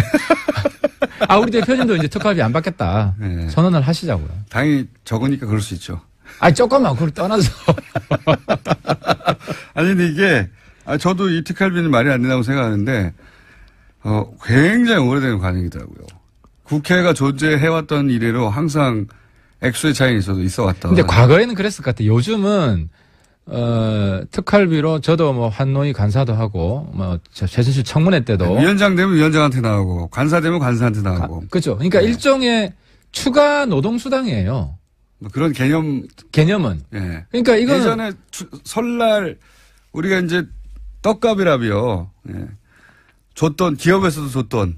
근데 그게 꼭 그 보너스로 들어가지 않는, 예. 그런 떡값처럼, 수고했어의 개념으로 현금을 준 거거든요. 이게. 현금을 주는 거죠. 예. 계좌로 넣어줘도 되고, 예. 추가 근무수당이라고 월급 명세서에 이번에, 새로운 특위, 새로운 걸 했으니까 얼마 들어가고, 이런 식으로 하면 되거든요. 근데 마치 상하 관계인 것처럼 국회도 그렇게 움직이고 있다는 거예요. 알겠습니다. 그런 특활비 문제 때문에 홍준표 대표가 위험할 수 있다. 네. 그렇죠. 그래서 비는 특활비 그러면은 월급 줬으면 그 특활비는 어디 줬냐 하니까 야당 원내대표 당시 줬다고 하니까 내가 안 받았다. 그래서 1,000만 원 이상이 빕니다. 사실은. 꽤 많이 비어요. 현재 설명할 수 없는 비는 게. 그러니까 이제 홍준표 대표가 굉장히 지금 초조하고 뭐 쫓기고 있다는 거죠. 그래서 그렇게 똑똑한 사람이. 그런데 그거는 이제 자유한국당의 상황. 그러니까 자유한국당도 갑자기 흔들려가지고 공백이 생기면 바른정당이 자유한국당과 합칠 수도 있다. 제가 이야기했듯이 홍준표 출당되고. 네. 그죠? 친박도 다 날아가고. 친박은 뭐 자연스럽게 적폐청산 해주고 있고. 홍준표 대표가 흔들리면 친박이 잡겠죠. 그건 아니죠. 지금 최경환 서청원은 뭐 그럴 상황은 아니고. 그러니까 이제 여러 가지 그 정치가 생물이라는 게 여러 가지 상황이 발생할 수 있고 거기서 정말 보수 리더가 없다.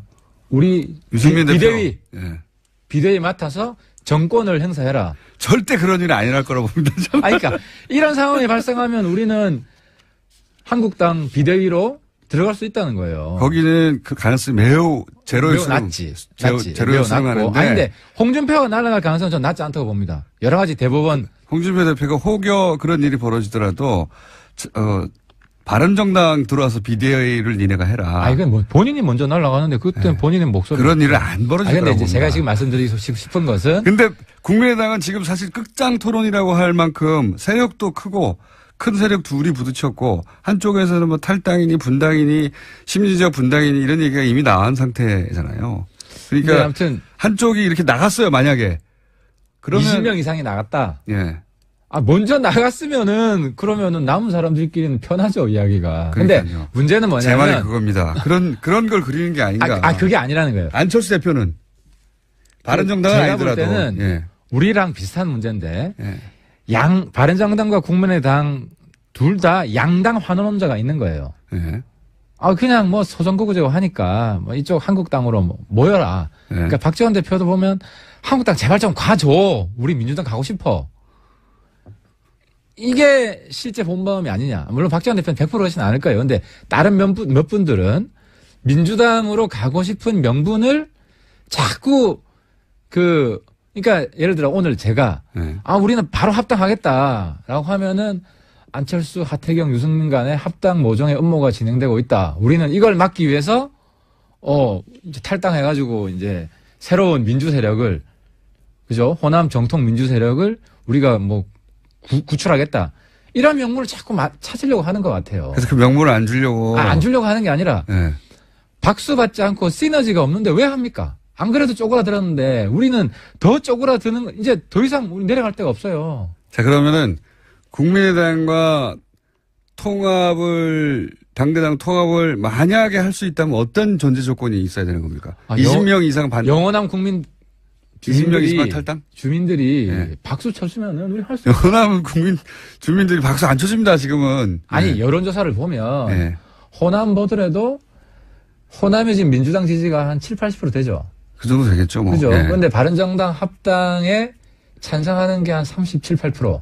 반대하는 게 한 45% 되더라고요. 그거는 국민의당의 권리당원을 대상으로 한 여론조사예요. 국민의당 권리당원은 한 50%가 바른정당 합당 찬성이고 민주당 합당이 한 10몇 %예요. 그러니까 호남의 여론이 그 바른정당에 대해서 그렇게 나쁘지 않아요. 이건 제가 체감하는데 한번 제가 KTX 타고 광주 내려갔는데 제가 잤거든요. 개의치 않는 거겠죠. 아니 제가 가지고 잤는데 제가 이제 광주 내려간다고 하고 자니까 막 호남 분들이 깨워줘요. 내리라고.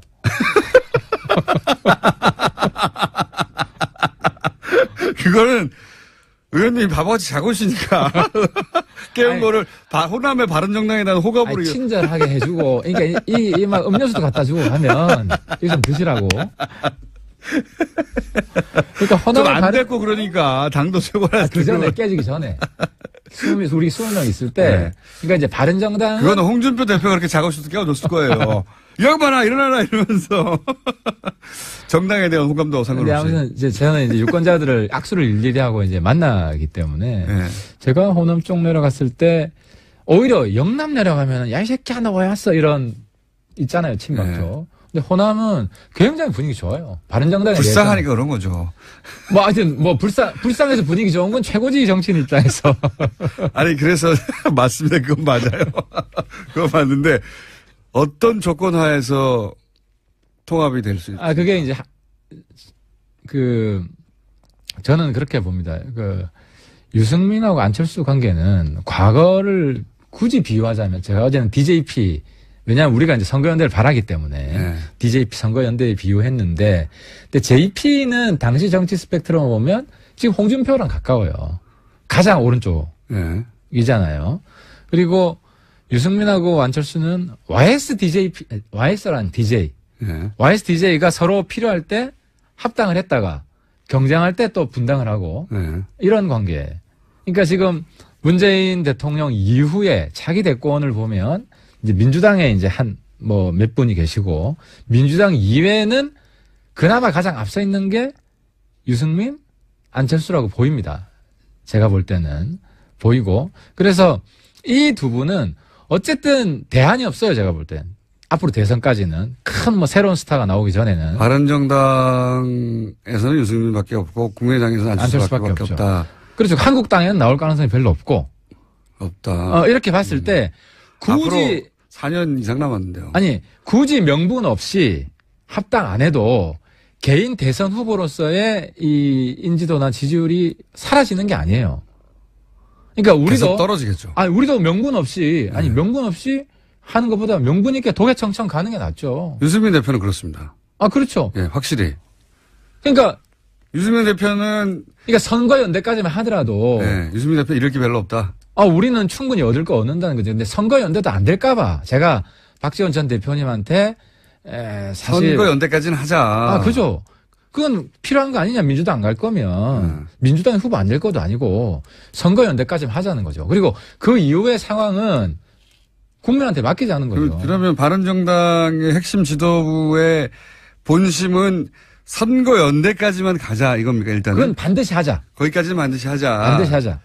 통합까지는 너무 길도 멀고. 아니 근데 통합은 이게 시너지가 날 수도 있지만 오히려 안 좋을 수도 있다는 거죠. 과정이 어떻게 되냐에 따라서. 과정에 따라서. 무리하지 말자. 그렇죠. 네. 이걸 굳이 무리해서 합당하다가. 자연스럽게 온다면 할 수도 있다. 아, 그렇죠. 그건 굉장히 순리대로. 순리대로 갈 일이 지금 없는 상황이니까. 그러니까 지금 저런 상황에서 우리가 뭐 국당 분당을 우리가 촉진시키려고 하태경이 국민의당 파괴조 역할을 안 하겠다는 거죠. 그래서 제가 지난번에 선거연대까지도 안 될까 봐. 아니 박지원 대표 제가 비판한 거는 박지원 대표는 자꾸 바른정당 파괴조 역할을 하시는 거 아니냐. 파괴조라기보다는 있는 그대로 얘기하는 거 아니에요? 아, 있는 그대로 안 그래요. 안 그래요? 네. 그러니까 저도 그렇게 악심을 품으면은 자꾸 뭐 안철수 합당 우리도 하겠다. 뭐 이랬으면 하지. 오늘도 그런 이야기해서 국당의 분란을 조장할 수 있죠, 하려면. 그래서 분란이 돼서 바른정당과 통합 반대하는 사람들은 나가버리고. 그렇죠. 그럼 뭐 자연스럽게 통합되니까 남아있는 사람들끼리. 그렇게 하고 싶은데 그렇게 해봐야. 아니, 그렇게 해봐야 정치적으로 우리한테 득될 것도 없고 우리 바른정당의 새로운 개혁보수 스타일도 아니고 그 완전히 옛날 공작, 구태 이런 정치잖아요. 네, 그 정도 영향이 없어서 그런 건 아니고요. 아, 제가 한마디 하면 또 이 유승민 마음이다 이렇게 해가지고 또 막 하겠죠. 그러면 그냥 드라이하게 국민의당의 분당 가능성은 어떻게 보세요? 얼마나 보세요? 국민의당은 좀 다른 것 같아요. 우리는 다선 위주여가지고 우리 다선들이 한국당 가면 당협위원장을 꽤 차요. 그리고 그 경선을 하더라도 이깁니다. 근데 국민의당은 초선이 많죠. 초선 많죠. 호남 쪽은 27명인가. 이건 정말 내가 정치 실리를 가지고 말씀드린 건데. 그리고 비례가 많고요. 그죠. 그러니까 초선들은 가서 경선에서 거기 다선이 떨어진 다선한테 쉽지가 않아요. 그래서 박지원, 천정배, 정동영 이런 다선들은 그러니까 거기서 보면 안철수 대표한테 막 이렇게 반기를 내는 분들이 대체로 다선들이거든요. 왜냐하면 나는 나 혼자 가서라도 이길 수 있다 저쪽을. 그러니까 어떻게 되든 오히려 어떻게 보면 민주당으로 합쳐야지 더 안전하게 보장이 되는 지방선거도 자기가 장악할 수 있고. 그런 분들만 앞으로 나서고 있다. 뭐 그렇게 보입니다. 그래서 분당의 가능성은 높지 않다. 아, 그렇죠. 그렇게 하면은 초재선들이 안 따라가죠. 초재선들은 안 움직일 것이다. 아, 그렇죠. 저는 그렇게 생각합니다. 그러니까 통합을 반대하더라도 분당까지는 안 갈 것이다. 그렇죠. 우리가 합당을 안 한다는데 당장 합당 안 한다는 상태에서 안철수 대표가 합당하기 위해서 뭐 그분들 제명 이렇게 할 리도 없고. 자, 바른정당 두 번째 실력자 하태경 최고위원에게 국민의당의 현재 상황에 대한 전망, 희망, 바람 같은 걸 들었습니다. 그러니까 이제 오늘 의총에서 제가 중재한 대로 선거연대로 일단 총의를 모으고 국민의당 바른정당 간의 선거연대 정치 협상을 바로 좀 들어갔으면 좋겠다. 왜냐하면 그래야 우리도 좋은 사람들 다 지금 전면에 내세우고 지방선거 전면전을. 그러면 예를 들어서 선거연대가 됐을 때 구체적으로 예를 들어봐 주세요. 서울시장은 예를 들어서 안철수 대표가 나가라. 그러면 경기도지사는 이 선거연대에 누가 나가겠다. 이런 식인 거죠? 아, 그렇죠. 그거를 조합을 짜는 게 제일 중요하죠. 그래서 저는 서울시장은 안철수 대표도 될 수 있고 유승민 대표도 우리가 설득을 해서. 안철수 혹은 유승민 그리고 경기도지사는 예를 들면 남경필 또는 누구. 이런 그렇죠. 식으로. 그런 식으로 예를 들어서 뭐. 그래서 제 바람대로는 서울시장 유승민, 국민의당 손학규 또 한 사람 나와서 뭐 세 사람 경선 붙이고. 뭐 경기도지사 했는데 또 나가요? 뭐 나올 수 있죠. 우리 뭐 새로운 정치 세력의 미래를 위해서 나올 수 있다고 보고. 너무 막 갖다 붙이시는 희생을 하시는 거고. 부산에도 뭐 안철수 그리고 뭐 다른 사람들 해서 뭐 경선에서 흥행을 하고 뭐 그런 식으로 우리가 너무 불시조시는 거 아니에요? 아니 그러니까 굉장히 핫한 후보군을 우리가 그림을 그릴 수 있다. 본인이 지방선거에 나가실 생각은 없으시고요? 저는 일단 그림을 딱 그리고 저도 필요하면 저도 헌신할 생각이 있죠. 근데 지금은 중앙의 역할을 할 분이 필요하고 의원직을 유지한 채 나가시려고 그러는 거죠? 아니 하태는 어쨌든 중앙 정치를 좀 해야 된다는 게 대부분 제 주변 사람들의 어디 나가도 안 될 것 같으니까. 지방은. 자, 이것이 바른정당이 바라보는 현재 국민의당 사태에 대한 시각입니다. 오늘 여기까지 하고요. 다음 주면 이제 결론이 나 있을 테니까, 만나드리면 얘기를 나눠보죠. 바른정당의 하태경 최고위원이었습니다. 감사합니다. 예, 감사합니다. 사회경제연구소 정태인 소장님 나오셨습니다. 안녕하십니까. 네, 안녕하세요. 네. 지난주에 저희가 남방정책, 신남방정책. 네네. 네, 이게 등장했는데 갑자기 이게 뭐냐 얘기하려고 하다가 시간이 없어서. 신남방정책 중요한 거다. 노무현 정부 때도 남방정책을 추진하려고 했었는데 안 됐다. 구상이 있었다. 이런 말씀하시다가 끊어졌어요? 그때는 동북아시대위원회라고 해서 한중일 초점을 맞췄었죠. 그때만 해도 중국이 그렇게 큰 나라가 아니었기 때문에 중국의 경제가 여기까지 오지 않았죠. 예, 2003년이니까 15년 전이니까 네. 그러니까 그때는 전체 구상은 EU가 있고 미국 중심으로 한 아메리카가 있고 그다음에 아시아를 하는데 아무래도 아시아는 한중일이 주요 국가니까 그 국가들을 먼저 하자. 근데 이미 김대중 대통령이 아세안 플러스 3 그래서 네. 아세안하고 한중일이 같이 이렇게 모이는 그런 모임을 만들어 놨었거든요. 진보 정권은 계속 그 미국 일본도에서 좀 벗어나서 아시아를 축으로 하는 경제 공동체나 어떤 역내 구조를 만들자 이런 얘기 계속 있었어요. 실제로 생산으로 보면 이미 생산 공동체가 있고 네. 세계 최고 수준의 생산 공동체입니다. 18세기 중요. 일본이나 한국의 부품 첨단 기술이 있고 그다음에 중국이 부품 중간 부품이 되고 이제 아세안까지 있기 때문에 굉장히 값싼 노동력까지 다 합쳐져 있기 때문에 제조업으로서는 세계 1위고 타의 추종을 불허하고 앞으로도 한 10년 이상은. 그런데 그런 경제 블록이 있긴 한데 실제 그 블록 안에 국가들끼리의 공동체 의식이나 우리가 같은 역내로 묶여있다는 의식은 사실은 유럽하고는 비교할 수 없을 정도로 그게 얕잖아요. 제가 동북아 공동체를 EU를 모델로 추진을 했었는데 금방 깨달은 게 뭐냐면 그러니까 EU와 미국은 같이 소련이라는 적이 있었잖아요. 그래서 미국이 EU가 건설되는 걸 도와줬잖아요. 독일이 아직도 미국에 의지하는 것도 그런 이유죠. 지금은 근데 중국이 안에 있어요. 독일 혼자 소련을 감당할 수 없으니까. 근데 지금 아시아를 보면 저기 안에 있잖아요. 미국 입장에서 보면. 중국이 안에 있으니까 이게 결성되는 걸 미국이 반대를 하죠.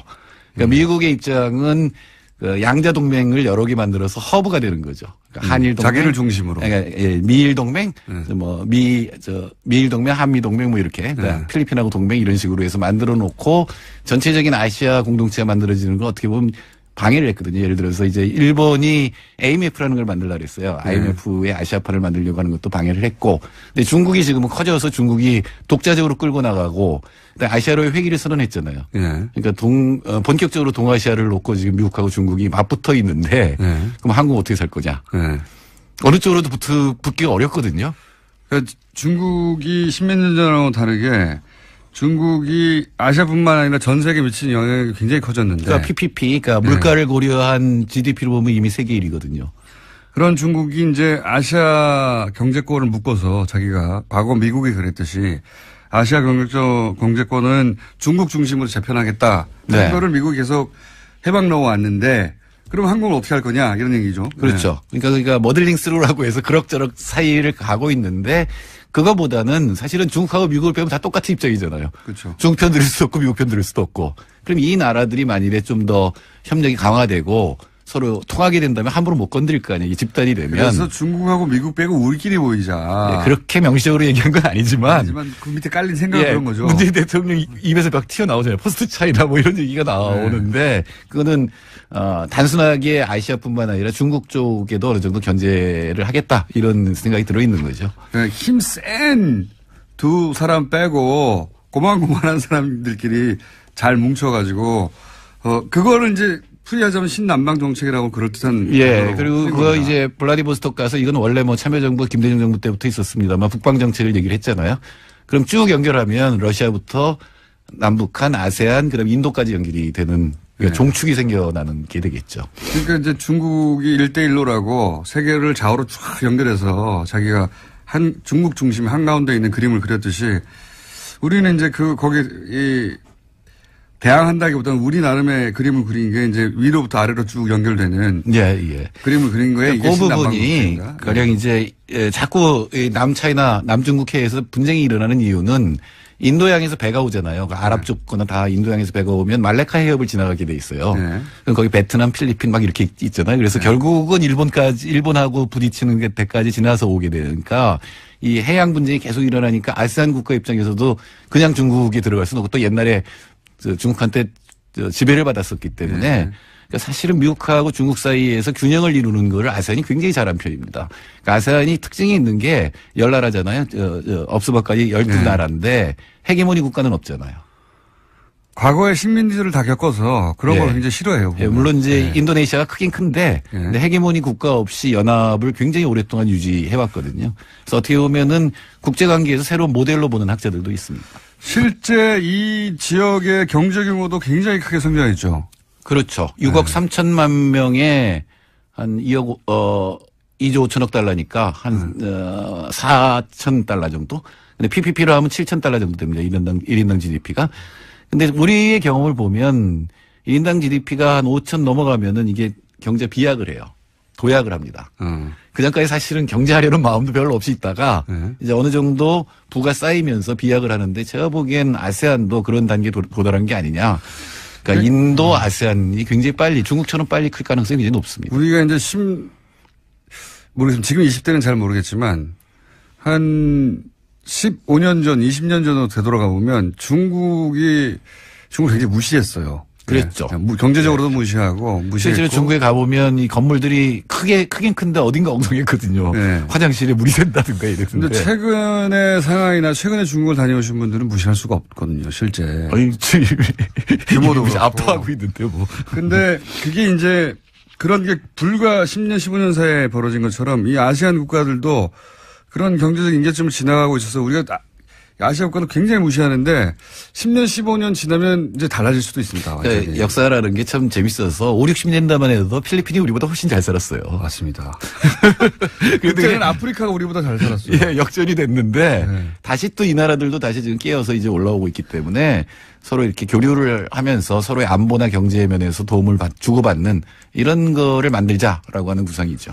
동남아를 무시하고 동남아인들에 대해서 인종차별하고 무시하는 거 이제 하면 안 돼요. 그거는 그럼 망합니다, 우리나라. 인권 차원에서도 하면 안 되는 일이지만 이때까지는 윤리적 차원에서 접근이었다면 실제로 무섭게 성장하고 있다, 실제. 경제적으로 또는 안보 면에서 이 나라들을 무시하면 우리나라가 고립이 될 가능성이 높고 여태까지는 동남아를 생산기지로 봤잖아요. 그래서 그쪽 노동자들을 사실상 착취하는 기업들이 많았는데 이젠 그렇게 하면 안 됩니다. 진짜 대등한 입장에서 서로 교류를 해서 서로 지킨다. 서로 이익을 본다. 이런 입장에서 접근을 해야 되겠죠. 그러니까 서로 대등한 관계를 이제 만들어 가야 되는데 이 경제적 측면에서는 그렇고 혹시 이게 안보 측면에서도 도움이 됩니까? 그럼요. 어떤 면에서 도움이 됩니까? 가령 이제 이 아세안 국가들은 중국하고 국경을 맞대고 있기 때문에 계속 마찰이 일어나거든요. 아까 얘기한 말레카 해협 부근에서. 그렇게 되면 이제 미국이 접근을 하게 되죠. 한국은 한반도 때문에. 동남아시아 뭐 또 다들 똑같은 정도는 아닌데 중국을 굉장히 미워하는 나라들이 많아요. 왜 제갈량이 7.7급한 게 다 동남아시아 가서. 굉장히 그리고 전쟁도 많이 했고요, 실제로. 침략도 많이 했었고요.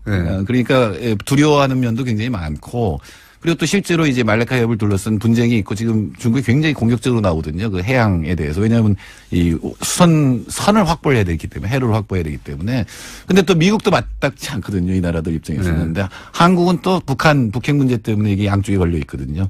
그래서 양자 사이에서 어느 정도 제 목소리를 내는 그런 집단을 만들면 옛날에 왜 제3세기라는 게 있었잖아요. 1955년에 반둥회의라는 게 있었습니다. 네, 그때 이제 모인 사람들이 저운 라이라든가 네루라든가 티토 뭐 이런 독립운동가들이 다 모여가지고 제3세계를 선언했고 그때부터 소련하고 미국이 함부로 못했거든요.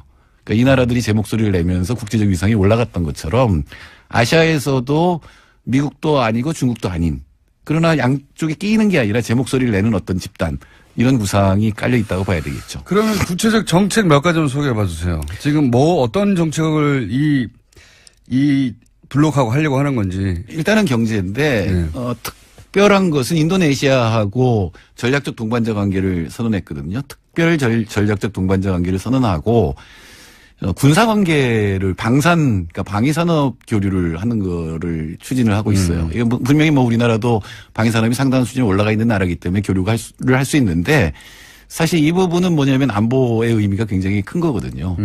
단순하게 미국이나 중국에 의존하지 않는 어떤 무기 이런 것들이 있기 때문에 뚜렷하게 마치 우리가 미국하고 유럽 사이에 무기 구매를 경계시키듯이 중국하고 미국 사이의 경쟁 속에 우리가 들어갈 수도 있겠다. 이런. 예, 그럴 수도 있고요. 그리고 이건 여전히 환상입니다만 철도로 왜 시베리아 통해서 유럽까지 가는 길이 있잖아요. 그거 예전부터 저도. 그리고 이제 1대1로에서 일대라고 하는 거는 항구로 배로 해서 이제 인도양까지 쭉 갈 수가 있는 거고 그 부분이 평화롭게 지켜지면 사실 우리나라 물동량이 65%가 말레카이아 물거치거든요. 그러니까 특히 원유 이런 거는 다 글로 오는 거기 때문에 그 부분도 굉장히 중요한 이권이 달려 있는 거죠. 방산 인프라를 구축한다.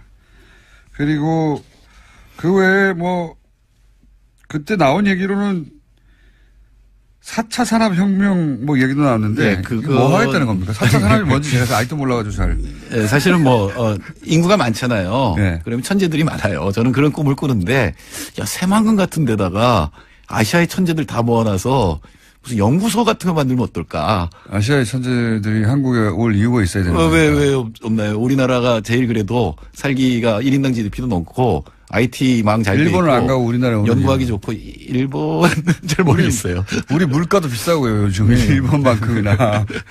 그리고 아세안이 또 주목해야 될 게 평균 연령이 29살이에요. 굉장히 젊은 나라들이에요. 앞으로 굉장히 빨리 클 거라는 거예요. 중동도 굉장히 젊어졌어요. 네, 그 젊은 나라들의 젊은 인재들하고 교류를 하는 게 굉장히 중요하기 때문에 아마 4차 산업혁명이 뚜렷한 건 없을 거고요. 아마 인력 교류, 문화 교류 이런 것부터 시작을 하게 될 겁니다. 굉장히 많이 등장했어요, 말들은. 예를 들어 중소기업 협력, 뭐 스마트 시티 협력, 수자원 관리 협력, 교통과 에너지 협력. 뭘 많이 하려나 봅니다. 할 수 있는 일은 다 하겠다는 얘기죠. 그러니까 사실은 그 아세안에서 가장 중요한 게 메콩강이잖아요. 그 메콩강 범람이라든가 이런 것들도 같이 할 수가 있고 특히 생태 문제는 같이 처리를 해야 되겠죠. 그렇군요. 자, 그러니까 향후 한 4년, 5년간은, 우리 이전과는 다르게 이런 아시아 국가들과의 교류나 또는 아시아 국가들의 협정이나 이런 게 많이 눈에 띌 수 있다. 예. 네네. 그 첫발 됐다. 이 정도 하겠습니다. 네. 정태일 소장님이었습니다. 감사합니다. 네, 감사합니다. 내일 뵙겠습니다. 안녕! 동안 계속 주장할 예정입니다. 예. 수사 대상이라고 하는 거 좀 기억해 주세요. 네, 국방부 5.18 특위 같은 경우에도 37년 만에 본 문서라고 하는데요. 예. 그것을 지만원 씨가 가지고 있었던 거죠. 말이 안 되는 거죠. 예, 5.18 단체에서도 모르던 사진을 어디서 언론사에서 샀습니까? 말도 안 되는 거죠. 또 있나요? 네, 트럼프 대통령 소식만 하나 전해드리겠는데요. 트럼프 대통령이 26일까지 추수감사절 휴가 보냅니다. 그래서 마라라고라는 리조트를 가게 되는데요. 오히려 참모들의 근심이 깊어지고 있다고 합니다. 또 협의되지 않은 트위터를 써서 오히려 문제가 생길까 걱정하고 있다는 겁니다. 트위터에 대해서는 그 참모진들이 인터뷰를 따로 몇 번 했어요. 예, 언론들이 계속 물어보니까 우리는 대통령을 팔로우하지 않는다. 그 다음에 대통령 트위터대로 정책을 하는 건 아니다. 이런 해명을 여러 번 했어요. 여러 번 했는데 최근에도 그 풀려난 농구 선수를 공격해가지고 또 논란이 되지 않았습니까? 예, 중국에서 명품을 훔쳐 체포됐다가 풀려났던 UCLA 농구 선수 있는데요. 그 선수들을 향해서 그냥 감옥에 뒀어야 된다라는 트윗을 올렸습니다. 왜냐하면 그 선수 중에 아버지 중 한 명이요. 트럼프 대통령 한 게 뭐냐 이렇게 이야기했거든요. 거기에 대한 반박이었습니다. 그러니까 보통 이렇게 그 국가원수가 어떤 큰 일을 하고 그중에 일부가 불만이 있을 수 있잖아요. 그거 개별적으로 대응하지 않거든요. 예. 그런데 선수 아버지가 트럼프 한 게 뭐였냐고 그랬더니 바로 풀려가지 말았어야 했다고. 사실 이렇게 개개인을 상대로 국민 한 사람 한 사람을 대응하는 거거든요. 이런 거 안 합니다, 절대. 이거는 동장 정도만 안 하는 거예요. 굉장히 속 좁은 사람이에요, 진짜. 속 좁은 사람이고 자기밖에 모른다는 게 정말 드러나는 게 이 얘기하니까 또 생각나는데 미국 국무부, 우리로 치면 외교부죠. 외교부에 수많은 자리가 비어 있거든요. 그래서 전직 외교부 관료들이 최근에 정면으로 트럼프를 비판했어요. 이 자리를 채우라고 도대체 뭐 하냐고. 트럼프가 거기에 대해서 말한 게 있습니다. 나만 중요할 뿐이다. 내가 있다는 게 중요하다. 내가 그 자리를 다 대신할 수 있다는 겁니다. 네. 자, 여기까지 하겠습니다. 시사인의 김은지였습니다. 감사합니다. 네. 사이버 사령부에 댓글 공작을 내부 고발하신 분이죠. 지난주에 이어 다시 한번 모십니다. 사이버사령부 530 심리전단 김기현 전 부이사관님 나오셨습니다. 안녕하십니까? 네, 안녕하십니까? 예. 지난주에 밝혀졌죠. 다금바리 아이디를 사용하신. 그리고 이걸 최초로 세상에 보도한 KBS 파업 중인 이재석 기자 나오셨습니다. 안녕하십니까? 네, 안녕하세요. 예. 파업 중이기 때문에 저희가 KBS 기자들을 이렇게 빌려 쓰고 있습니다. 지난주 반응이 워낙 폭발적이어서 저희가 다시 한번 모셨습니다. 예. 다금바리 선생님에 대해서 격려의 메시지가 어마어마하게 쏟아졌고요. 예. 휘발유 아이디 소나무. 제가 듣기로는 다음에서 활동하던 소나무를 기억하는 분들도 있더라고요. 격렬하게 활동하시는 분으로. 격렬하지 않았습니다. 네, 저는 양심을 걸고 북한에 대한 대북 10년을 했지 우리 국민한테 10년 한 적이 없습니다. 네, 어쨌든 이 자리를 빌어서 댓글을 우리 한 요원들이 전체 그 격렬한 게 아니고 네. 이 격렬하게 한 사람들은 아마 부분적으로 제가 해서 말은 않지만은 분류돼 있어요. 아마 분류? 분류. 어떻게 분류되어 있습니까? 그러니까 일반적인 댓글 한 사람과 예. 그러니까 우리끼리 뽑자. 우리끼리 뽑자? 우리끼리 인원을 뽑자. 그 인원이 있잖아요. 예. 그분들이 이제 통상적으로 이제 댓글을 정치 댓글 단 거지 우리 10년단 요원 전체가 이 정치 댓글 단 게 아닙니다. 저는. 아, 그러면은 예를 들어서 이명박 정부를 옹호하고 네. 뭐 예를 들어서 무슨 어떤 정책에 대해서 이거 막 칭찬하고 이렇게 소위 이제 정부 선풀이죠. 네. 정부를 옹호하는 댓글을 다는 팀과 그게 아니라 야당을 공격하고 뭐 특정 지역을 비하하고 이런 댓글을 다는 팀이 따로 있었어요? 그러니까 저는 이제 어렴풋이 예. 그 야당을 비하한다는 그 눈치를 채고 소문은 알았지만은 네. 저는 제가 안 하니까 아하. 그걸 모르죠. 통상적으로 그때 몰랐었는데 우리가 어떻게 되냐면은 분포도가 있어요. 분포도. 심리도, 국방, 네. 군사, 어허. 안보, 네. 한미동맹, 네. 기타. 담당이 이렇게 나눠져 있어요? 그렇게 이제 코드를 그 10년 코드가 나눠 있죠 이렇게 분류가 거기에 입각해서 있는데 네. 이 이제 사건 그 분류가 그 분류에 들어가지 않는 정치팀이 있었다는 거죠. 그러니까 그것을 이제 아마도 그 당시는 이제 그 조직에서 소문이 네. 나오기는 저는 이제 경기를 하니까 네. 주로 정치 댓글은 이제 일단 별동네라나 별동대가 따로 있었다. 그런 용어이 많이 한다는 걸 들었는데 네. 저 수사를 하고 나서 이제 알았죠. 터지고 나서니까. 근데 그 일부 요원들은 그야말로 정책 측면 지원을 한 거이지 야당한테 이거 뭐 비한다든가 특정 정치를 비한다는 저는 몰랐어요, 솔직히. 그때는 당시에는 모르셨고 네. 별도의 팀이 존재했다. 네. 그런데 나중에 보니까 팀이 존재했다. 그래서 소문이 있었는데 그 사람들은 따로 뽑았다고 말씀하시는 아니, 거군요. 뽑는 것이 아니고 거기 안에 내에서도 안에 내에서도 성분을 분류를 하는 거죠, 약간. 일단 뽑아놓고 성부를 아니 직원이 이제 우리가 처음에 출발할 때는 네. 60명 출발했으니까 네. 거기 보강될 때도 쭉 보면 들어온 걸 따라서 이제 인원의 성향을 좀 분석하는 거죠. 네. 저 사람 반항성이 있다, 없다. 아, 사이버 사령부 내에 이 심리전단 안에서도 다시 성분 분석을 했다. 네. 그래서 그 사람들에게만 이런 정치 댓글을 시켰다. 그렇죠. 그렇습니까? 네. 네. 그 보안을 유지하기 위해서. 그걸 어떻게 아셨어요?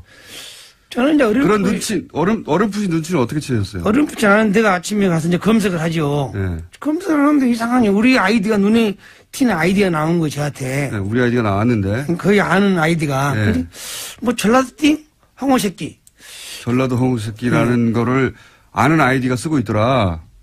많이 보이는 아이디가. 네, 네. 이거 혹시 우리 요원들 아니나 그 의심을 맞았는데 여기 사건이 터지고 수사가 진행되니까. 표단에게 10명에게 격월로 100만 원씩 주고 그러면 매월 500만 원 썼다는 얘기거든요. 이렇게만 하고 나면 이 합이 2,700밖에 안 돼요. 그러면 1,300만 원, 5천만 원이면 2,300만 원이 비는 겁니다. 그 비는 거를 메우려고 하다 보니까 야당 원내대표들에게 줬다라고 얘기를 했는데 야당 원내대표였던 당시 원혜영 의원이 나는 못 받았다 해버리니까 돈이 비는 겁니다 지금. 1,000만 원 이상이 매달. 그래서 이 말과 대선 후보 토론회 때 이야기가 다시 이렇게 맞물리게 된 거예요. 이 얘기를 왜 안 하나 모르겠는데.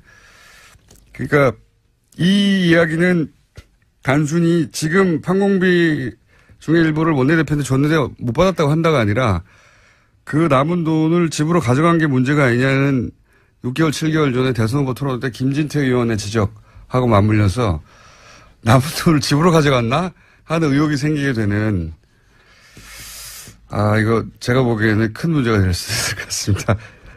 아마 7개월, 8개월 전 얘기가 생각이 안 나서 아직 기사화가 안 된 것 같은데 기자들이 곧 묻게 될 것 같아요. 이 문제는 위기입니다. 대표. 다음 뉴스는요. 네, 한겨레 21이 2012년 12월 국정원 댓글 사건이 발각된 직후에 국정원과 경찰 핵심 인물 10명이 전화와 문자를 주고받은 내역을 입수해서 분석했습니다. 이들은 12월 11일부터 엿새 동안 휴대전화 번호 14개를 사용했는데요. 그런 다음 서로 다른 500개가 넘는 번호를 통해서 총 3,300여 번 가까이 연락을 주고받았습니다. 분석한 결과에 따르면 예상대로 국정원, 경찰, 새누리당의 통화 내역이 나왔는데요. 여기에 새롭게 나온 게 있습니다. 청와대인데요. 이명박 정부의 청와대 시절에 여러 가지 통화를 했다라는 지점들이 나오는데 이와 관련되어 있는 인물들이 하금열 청와대 비서실장, 이달곤 청와대 정무수석, 이아무개 청와대 비서실장 선임행정관 등입니다. 그게 나오는 게 정상이죠. 예. 나오는 게 정상이죠. 네, 지금까지 밝혀지지 않았던 사실이라서요. 네, 청와대, 국정원, 경찰, 새누리당의 커넥션이 있지 않겠냐라고 당시도 이야기했었고, 예. 근데 이제 그 우울증이 이제 처음 나온 거죠. 예. 왜냐면 한 달 전쯤에도 얘기했던 것 같은데 서로 입을 맞추지 않으면 있을 수 없는 일이죠. 대선 후보 토론회 때 당시 박근혜 후보가 문재인 후보에게 그 국정원 여직원한테 수사 결과 아무것도 안 나오면 책임지라 그런 말을 하고 나서 토론회 끝나자마자 경찰이 아무것도 안 나왔다고 발표를 하죠. 중간 수사 결과. 심지어 중간 수사 결과 발표라고 이야기했습니다. 말도 안 되게. 네. 그리고 곧 이어서 국정원에서는 고소고발을 하죠. 예. 바로 보도자료를 내고요. 관련된 사실들에 대해서 공박을 시작했습니다. 이게 1년의 순서대로 주르륵 이어진 거거든요. 예. 그거를 짜지 않고 어떻게 했겠냐.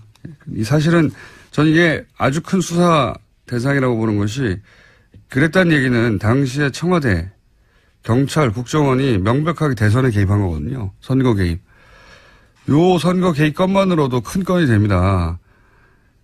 이 국정원과 청와대와 국정원과 경찰과 새누리당이 각각 한 몸으로 대선에 개입했다는 얘기잖아요. 실제 특정 사건을 아무런 혐의가 없다고 발표를 중간에 근거 없이 해버리고 국정원은 거기 고소고발을 한다고 하고 대선 후보는 거기에 맞춰서 토론을 하고 질문을 하고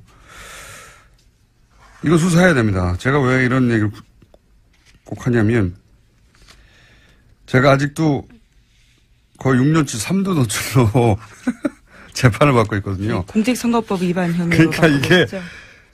이런 걸 보면 화가 나요. 이렇게 거대하게 선거 개입을 하고 공직선거법을 위반했는데 이 사람들은 아무도 처벌을 받지 않고 저는 아직도 재판을 받고 있다는 게. 네, 당시 청와대 인사 중에 가장 통화가 많았던 사람이 이달곤 수석이었는데요. 차문희 2차장과 엿새 동안 6차례 통화했다고 하지만 자신의 해명이 이렇습니다. 자신은 그 사람을 아예 모른다라는 거고요. 전화가 스스로 통화했나요? 뭐 모른다고 하겠죠, 다들. 네. 자, 이거 수사해야 한다. 저는 강력하게 주장하는 바고요. 네, 재수사를 해야 된다는 말씀이신 거죠. 이미 한 번 수사를 해서 관련된 내용들을 경찰청, 서울경찰청 쪽 사람들은 뭐 혐의를 턴 적이 있거든요. 네, 공소시효도 끝나서 예. 사실 제가 주장한다고 될 일은 아닌데 저는 아직도 재판 받고 있어서 이거하고 비교할 수도 없는 일인데 자, 그건 그렇고 시간이 거의 다 돼가지고 너무 길게 얘기했네요. 예. 제목을 2개 읽고 짧게 문평하고 지나가죠. 네, 그러시죠. 5.18 민주화 운동 관련돼서 계속 알려드리고 있는데요. 이번에는 5.18 민주화 운동에 북한군이 개입했던 증거라면서 극우 인사 지만원 씨가 내놓은 사진이 있습니다. 이와 관련해서 SBS가 보도를 했는데 지만원 씨가 주장했던 북한군 사람이라고 하는 것은 남한 시민이었다라고 하는 건데요. 하지만 이 사진첩은 기무사의 비공개 사진첩에 있었다라고 합니다. 이런 걸 보면 사실은 5.18 이 북한의 소행이었다고 하는 프레임, 이 프레임은 그냥 우발적으로 혹은 뭐 누군가 개인의 소신에 의해서 주장한 게 아니라 군 혹은 뭐 국정원 그 정보기관을 통해서 왜냐면은 박근혜 정부 시절에는 탈북자라고 정체를 모를 사람이 나와서 TV조선에서 종편에서 그런 주장을 많이 했습니다. 종편에서 그런 주장 되게 많이 했거든요. 예. 근데 그때 쓰였던 근거 자료라 하며 나왔던 사진이 이게 이제 기무사 비공개 사진첩에 있었다는 거 아닙니까? 그렇다는 얘기는 아마도 당시에 군이 찍은 사진, 뭐 보안사가 찍은 사진이 이 민간인에게 제공됐다는 건데 이거 뭐 지만원 씨가 기무사에 침투해가지고 뺐을 리도 없고요. 자신의 해명이 있는데요. 해당 사진은 언론사 데이터베이스에서 군 기록을 받았다. 변호사를 통해서 받았다라는 건데요. 어떤 언론사인지 변호인인지는 밝히지 않았습니다. 밝힐 수가 없겠죠. 언론사에 이게 없을 테니까. 처음 나온 사진인데. 그러니까 북한 사주서를 주장하는 게 단순히 개인의 혹은 뭐 한 사람의 극우 인사가 한 말이 아니라 이렇게 국가기관들이 끊임없이 그렇게 이명박 박근혜 시절에 유포하려고 했던 공작 중의 일부였다라고 저는 보고 이것도 역시 수사 대상이다. 수사 대상 너무 많아요. 지금 서울중앙지검이 수사를 꽉 차 있는 걸로 아는데 기억해뒀다가 제가 앞으로 한 1년입니다. 하지만 최 의원은 계속해서 이를 부인하고 있는데요. 어제 관련된 중요한 증언이 나왔습니다. 이현수 전 국정원 기조실장이 자기가 직접 돈을 줬다라는 건데요. 그러니까 배달 사고의 가능성을 일축한 겁니다. 동시에 자신과 함께 다른 국정원 직원도 함께 돈을 줬다라고 했기 때문에요. 자신은 돈을 전달하는 게 임무였고 그걸 안 할 수가 없었다라면서 배달 사고 가능성은 있을 수 없는 일이다라고 JTBC를 통해서 밝혔습니다. 뭐 배달 사고라고밖에 할 수 있는 말이 없는데 배달 사고일 수 없다는 정황과 증언들이 이제 계속 나오는 거고 이렇게 되면 또 이제 정치 공작이 아니라 정치 보복이라고 하겠죠. 이 보수 진영에서 정치 보복이라고 계속 주장하는데 이 프레임이 안 먹히고 있는데 계속 얘기해요. 사실 정치 보복심이 있다 이거거든요. 근데 보복심이 있다 없다 따지는 건 아무 의미가 없는 게 개개인들이 보복심이 있을 수도 있고 없을 수도 있어요. 근데 누가 그 마음을 꺼내서 판별할 수가 있습니까? 그래서 예전에는 그럴 수 없기 때문에 마구 질렀거든요. 누구 심령 수사도 아니고. 근데 지금 이루어지는 수사가 공동체를 해치는 중대한 범죄가 있느냐. 그런 행위들이 있으면 입보도 처벌하는 거고요. 네, 법과 절차를 따라서 하고 있는 거죠. 없으면 미워도 처벌할 수 없는 거고요. 네, 영장은 다 법원을 통해서 나오고 있습니다. 그걸 다 구분할 수 있게 된 것이 현재 시민의 수준이거든요. 그러니까 저는 최근에 이제 보수 정당들이 여기 대응할 때 끊임없이 정치보복, 보수 정당뿐만 아니죠. 조중동도 계속 정치보복을 되뇌이는데 이게 안 통한다는 걸 몰라요. 모르는 것 같아요. 그게 이제 보수 정권 한 10여 년 하는 동안 지상파들도 자기 입맛대로 장악을 해서 본인들이 원하는 논리만 주류 미디어에 계속 등장하니까 자기들 프레임에 자기들이 속아 넘어간 거예요. 그 10년 동안 일반 시민들은 사실은 굉장히 다변화된 미디어 플랫폼으로 스스로 뉴스 찾아보고 스스로 뉴스를 전파하고 그렇게 진화를 했는데 한 10여 년간 자기들을 보호할 거라고 생각하고 그렇게 장악하게 된 미디어 거기에 둘러싸여서 진화의 시간을 보수가 놓친 겁니다. 그러다 보니까 보수 정당에서 이럴 경우에 검찰도 계속 때리잖아요. 끊임없이 때리거든요. 그러니까 근데 지금 검찰은 청와대가 컨트롤해서 하명 수사하고 이런 게 아니란 말이죠. 지금 보면 여든 야든 민정수석도 잡잖아요. 국정원이든 검찰이든 걸리면 걸린 대로 다 촉촉 수사해버리겠다. 네, 정무수석. 정무수석이죠. 민정수석은 어제 국회에 왔습니다. 그렇군요. 조국 민정수석, 정무수석. 네, 전명환 정무수석. 그러니까 이 10년간을 보수 정권을 겪으면서 검찰이 깨달은 거예요. 그러니까 문재인 정부를 맞이하면서 검찰이 깨달은 바, 이거 검찰의 방식인 거죠. 여기서는 여든 야든 국정이든 검찰이든 무슨 청와대든 족족 다 수사해버리겠다. 근데 이제 과거에 하던 방식으로 정권의 부담이 되라고 조중동을 통해서 혹은 뭐 검찰의 부담을 느끼라고 계속 정치보복이라고 하는데 정치보복 하명수사 막 검찰도 공격하고 그런 얘기를 한다고 청와대가 부담을 느끼지도 않고 문재인 대통령이 그런 사람도 아니고 검찰은 점점 약이 오르고 이런 보복 정치 주구장창 얘기하는 건 자기들 무덤을 파는 겁니다. 이 문화 지체를 따라잡지 못하면 앞으로 보수 오랫동안 힘듭니다. 이런 얘기 안 통한다는 거, 단순히 안 통한다는 게 아니라 본인들에게 해가 돼요. 제가 말한다고 제 말 듣겠습니까만은 다음 뉴스는요. 네, 특수활동비 관련된 소식 하나만 더 전해드리면요. 어제 더불어민주당 원혜영 의원이 자유한국당 홍준표 대표의 특수활동비 관련된 발언에 대해서 거짓말이다라고 선을 그었습니다. 홍 대표가 자신이 국회 운영위원장을 맡았던 당시에 국회 특수활동비로 야당 원내대표들한테 국회 운영비용으로 일정 금액을 줬다라고 이야기했는데요. 이에 대해서 원혜영 의원은 어떤 돈도 받은 사실이 없다면서 분명한 해명을 요구한다라고 밝혔습니다. 해명과 사과가 없을 경우에는 부득이하게 법적 조치도 검토하지 않을 수 없다라고 했습니다. 이거 홍준표 대표가 곤란한 지경에 처할 것 같은데요. 왜냐하면 한 4천, 5천 정도가 매달, 국회 특수활동비, 예전에 판공비라고 불렀어요, 이거. 판공비라고 불렀는데, 뭐 국회 대책비라고도 하고, 여하간, 지금 뉴스의 흐름에서 얘기하자면 특수활동비죠, 이게. 예.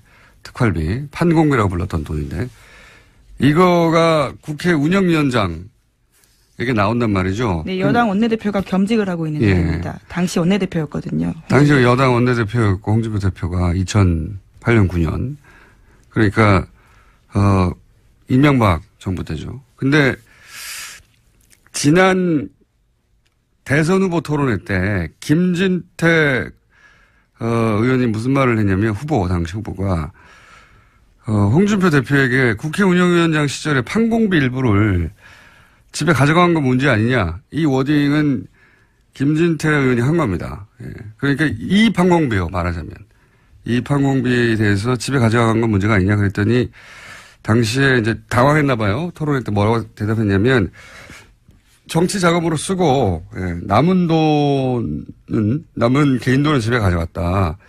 이게 애매한 말이잖아요. 그러니까 요는 그때 이제 판공비하고 개인 월급하고 막 섞어서 쓰다가 남은 돈은 이게 개인 돈이니까 섞어 썼다는 얘기죠. 네, 이게 해명이 꼬이게 된 게요. 이 홍준표 대표가 가장 예민하게 여기고 있는 성원동 리스트와 관련돼 있습니다. 2015년 당시의 일에 대해서 해명하면서 처음부터 그렇죠. 발이 꼬였거든요. 왜냐하면은 지금 1억 2천 그때 당시에 이제 그 대선 후보 출마하면서 기탁금 1억 2천이 어디서 났느냐. 그 돈이 어떻게 마련되어 있느냐를 해명을 하던 와중에 끝에 이 얘기가 나오거든요.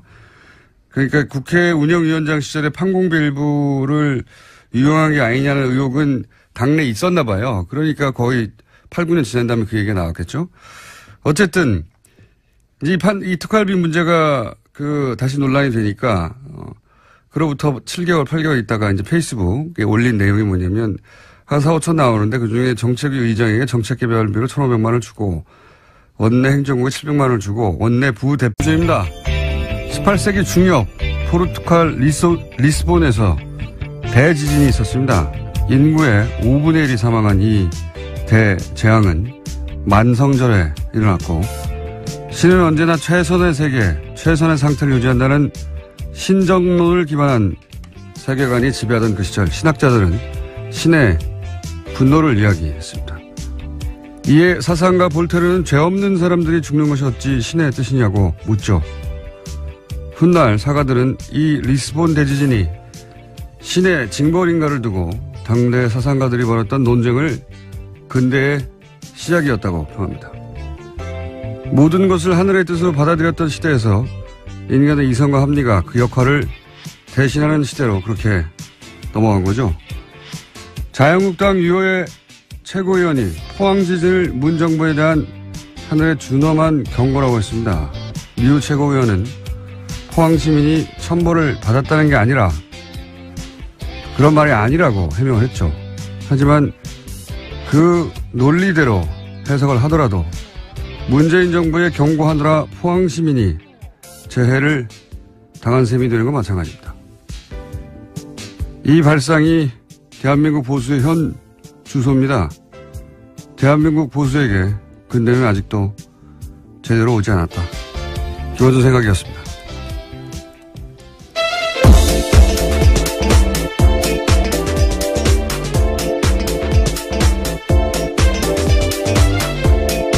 시사인의 김은지입니다. 자, 오늘도 달려볼까요?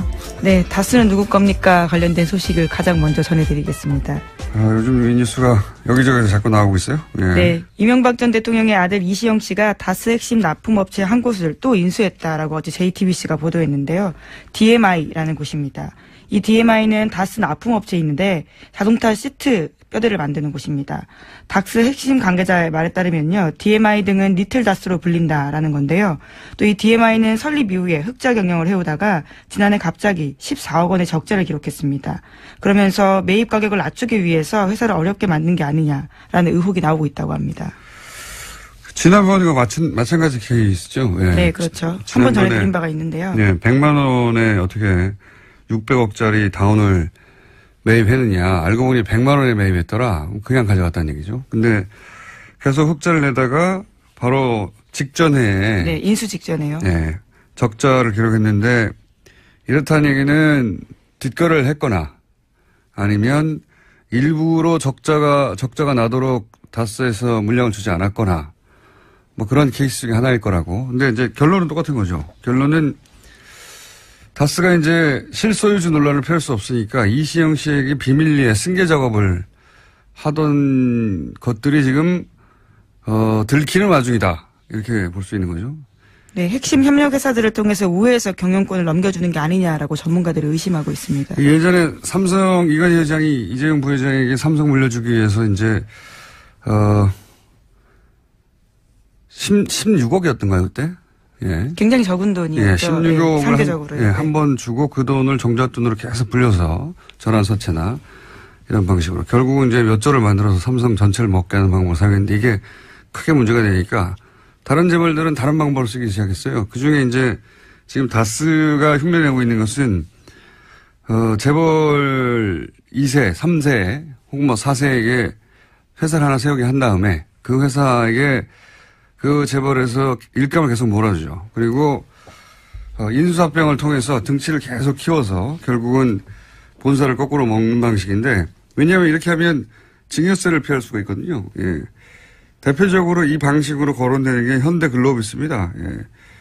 현대글로비스 예를 들어서 현대차, 기아차 수출하게 되면 그 운송 물량이 있을 거 아닙니까? 그 물량을 원래 다른 회사가 하던 거를 빼가지고 현대차, 기아차의 해외 수출 운송 물량의 절반 이상을 이제는 현대글로비스가 해요.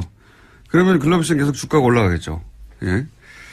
그리고 그 오른 주가를 가지고 이제 합병을 하거나 주식 교환을 통해서 현대차의 지배 주주가 되어 간다. 뭐 이런 방식인데 재벌들이 많이 하는 방식입니다.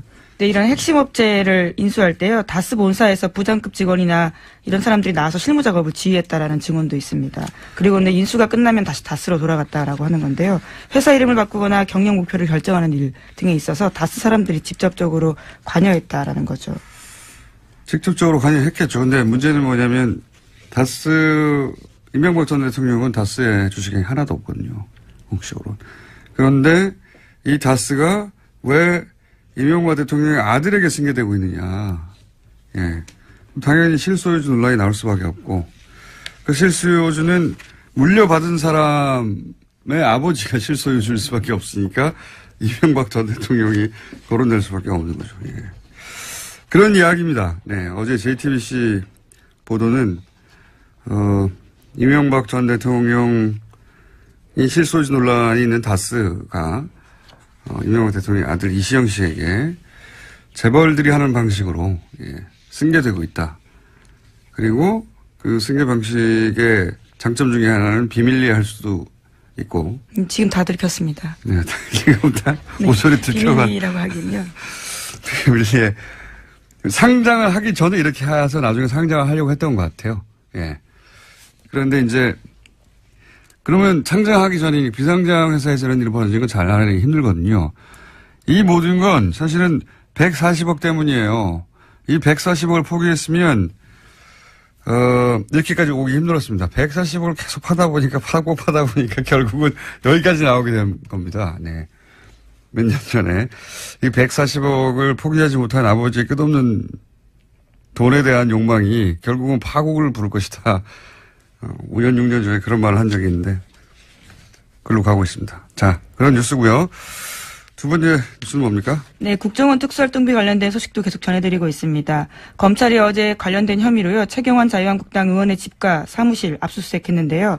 국정원 특수활동비 1억 원 받았다라는 혐의가. 그러다 우리 의원들이 했더라고요. 어허.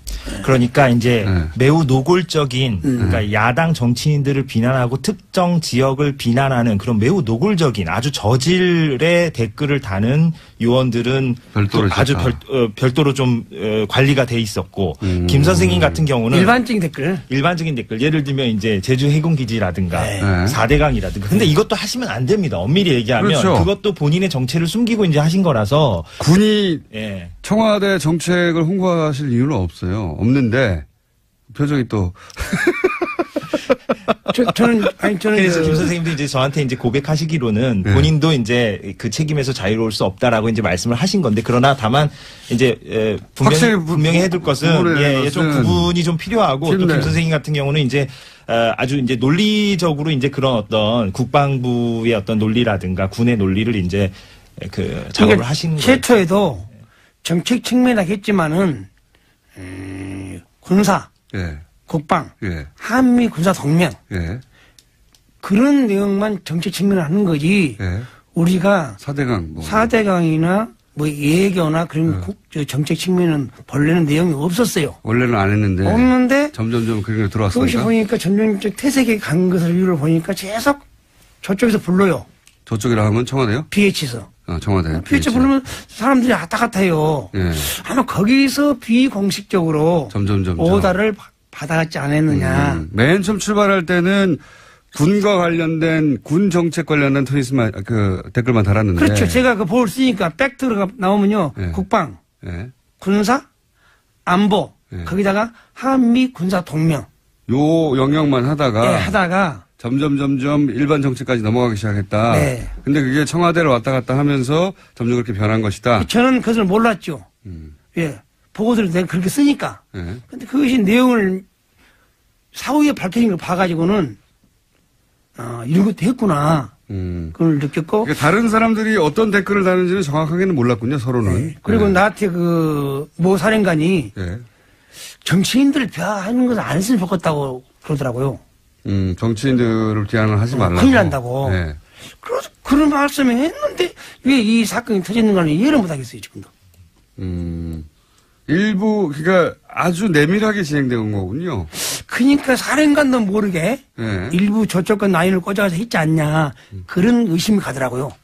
저희 사령관님께서 진짜 나한테 그러더라고요. 나도 김 선생, 김광진 그런 정치인 안 했으면 좋겠어. 김광진.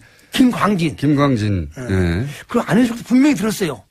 그렇게 안 했는데 이것이. 야당 국회의원 공격하고. 안 했으면 좋겠다. 정치에 오래된 사항은 하지 말라는 걸 내가 분명히 들었는데.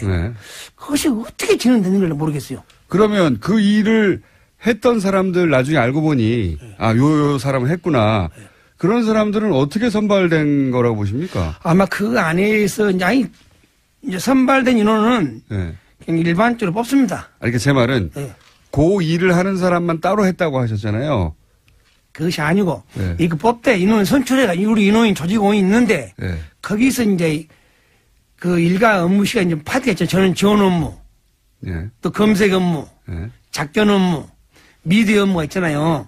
그럼 통상적으로 작전 업무를 담당한 30명이가 했지 않나. 그 30명을 어떻게 선발했냐 이 말이에요. 제 말은. 그 요원들인데. 그 안에서 어떻게 뽑았냐 이거죠, 다시. 아무래도 이제 충성심이 좀 높아 보이고 말하자면 김 선생님처럼 좀 이렇게 쓴소리를 하는 사람이 아닌 사람들로 그래서 이제 최근에 언론 보도가 된 게 이제 우리 편이라는 단어가 이제 그런 맥락에서 이제 나온 거 아니겠습니까? 이제 우리 편을 뽑아야 된다라는 맥락도 말을 잘 듣고 이제 어떤 쓴소리를 내지 않는 요원들 중심으로 지금 말씀하신 게 이제 2대, 그러니까 530 심리전단 안에 조직이 이제 1과 1대, 2대, 3대, 5대 이렇게 이제 구분이 되어 있는데요. 이건 뭐 아주 구체적으로 들어가는 내용이긴 합니다만 그 중에 이제 2대 그 조직이 그런 어떤 매우 전문적인, 제가 궁금한, 거기까지 이제 알아듣는 제가 궁금한 것은 심리전단에 이제 뽑혔다는 자체가 그런 충성심이나 이런 거 확인된 다음에 들어온 건데 그 안에서 다시 어떻게 뽑았냐는 거죠.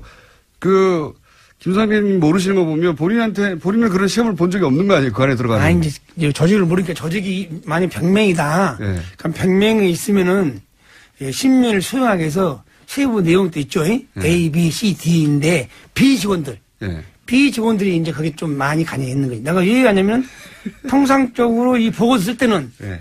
국방, 군사, 안보, 한미 군사 동맹을 썼는데 어떻게 그 청와대 보고할 때 그런 보고서 나왔냐 이게니까. 그러니까 본인이 모르는 코드로 작업한 사람들이 있었다는 거잖아요. 네. 보고서를 쓸 때 보니까 이거 누가 어떻게 작업했지?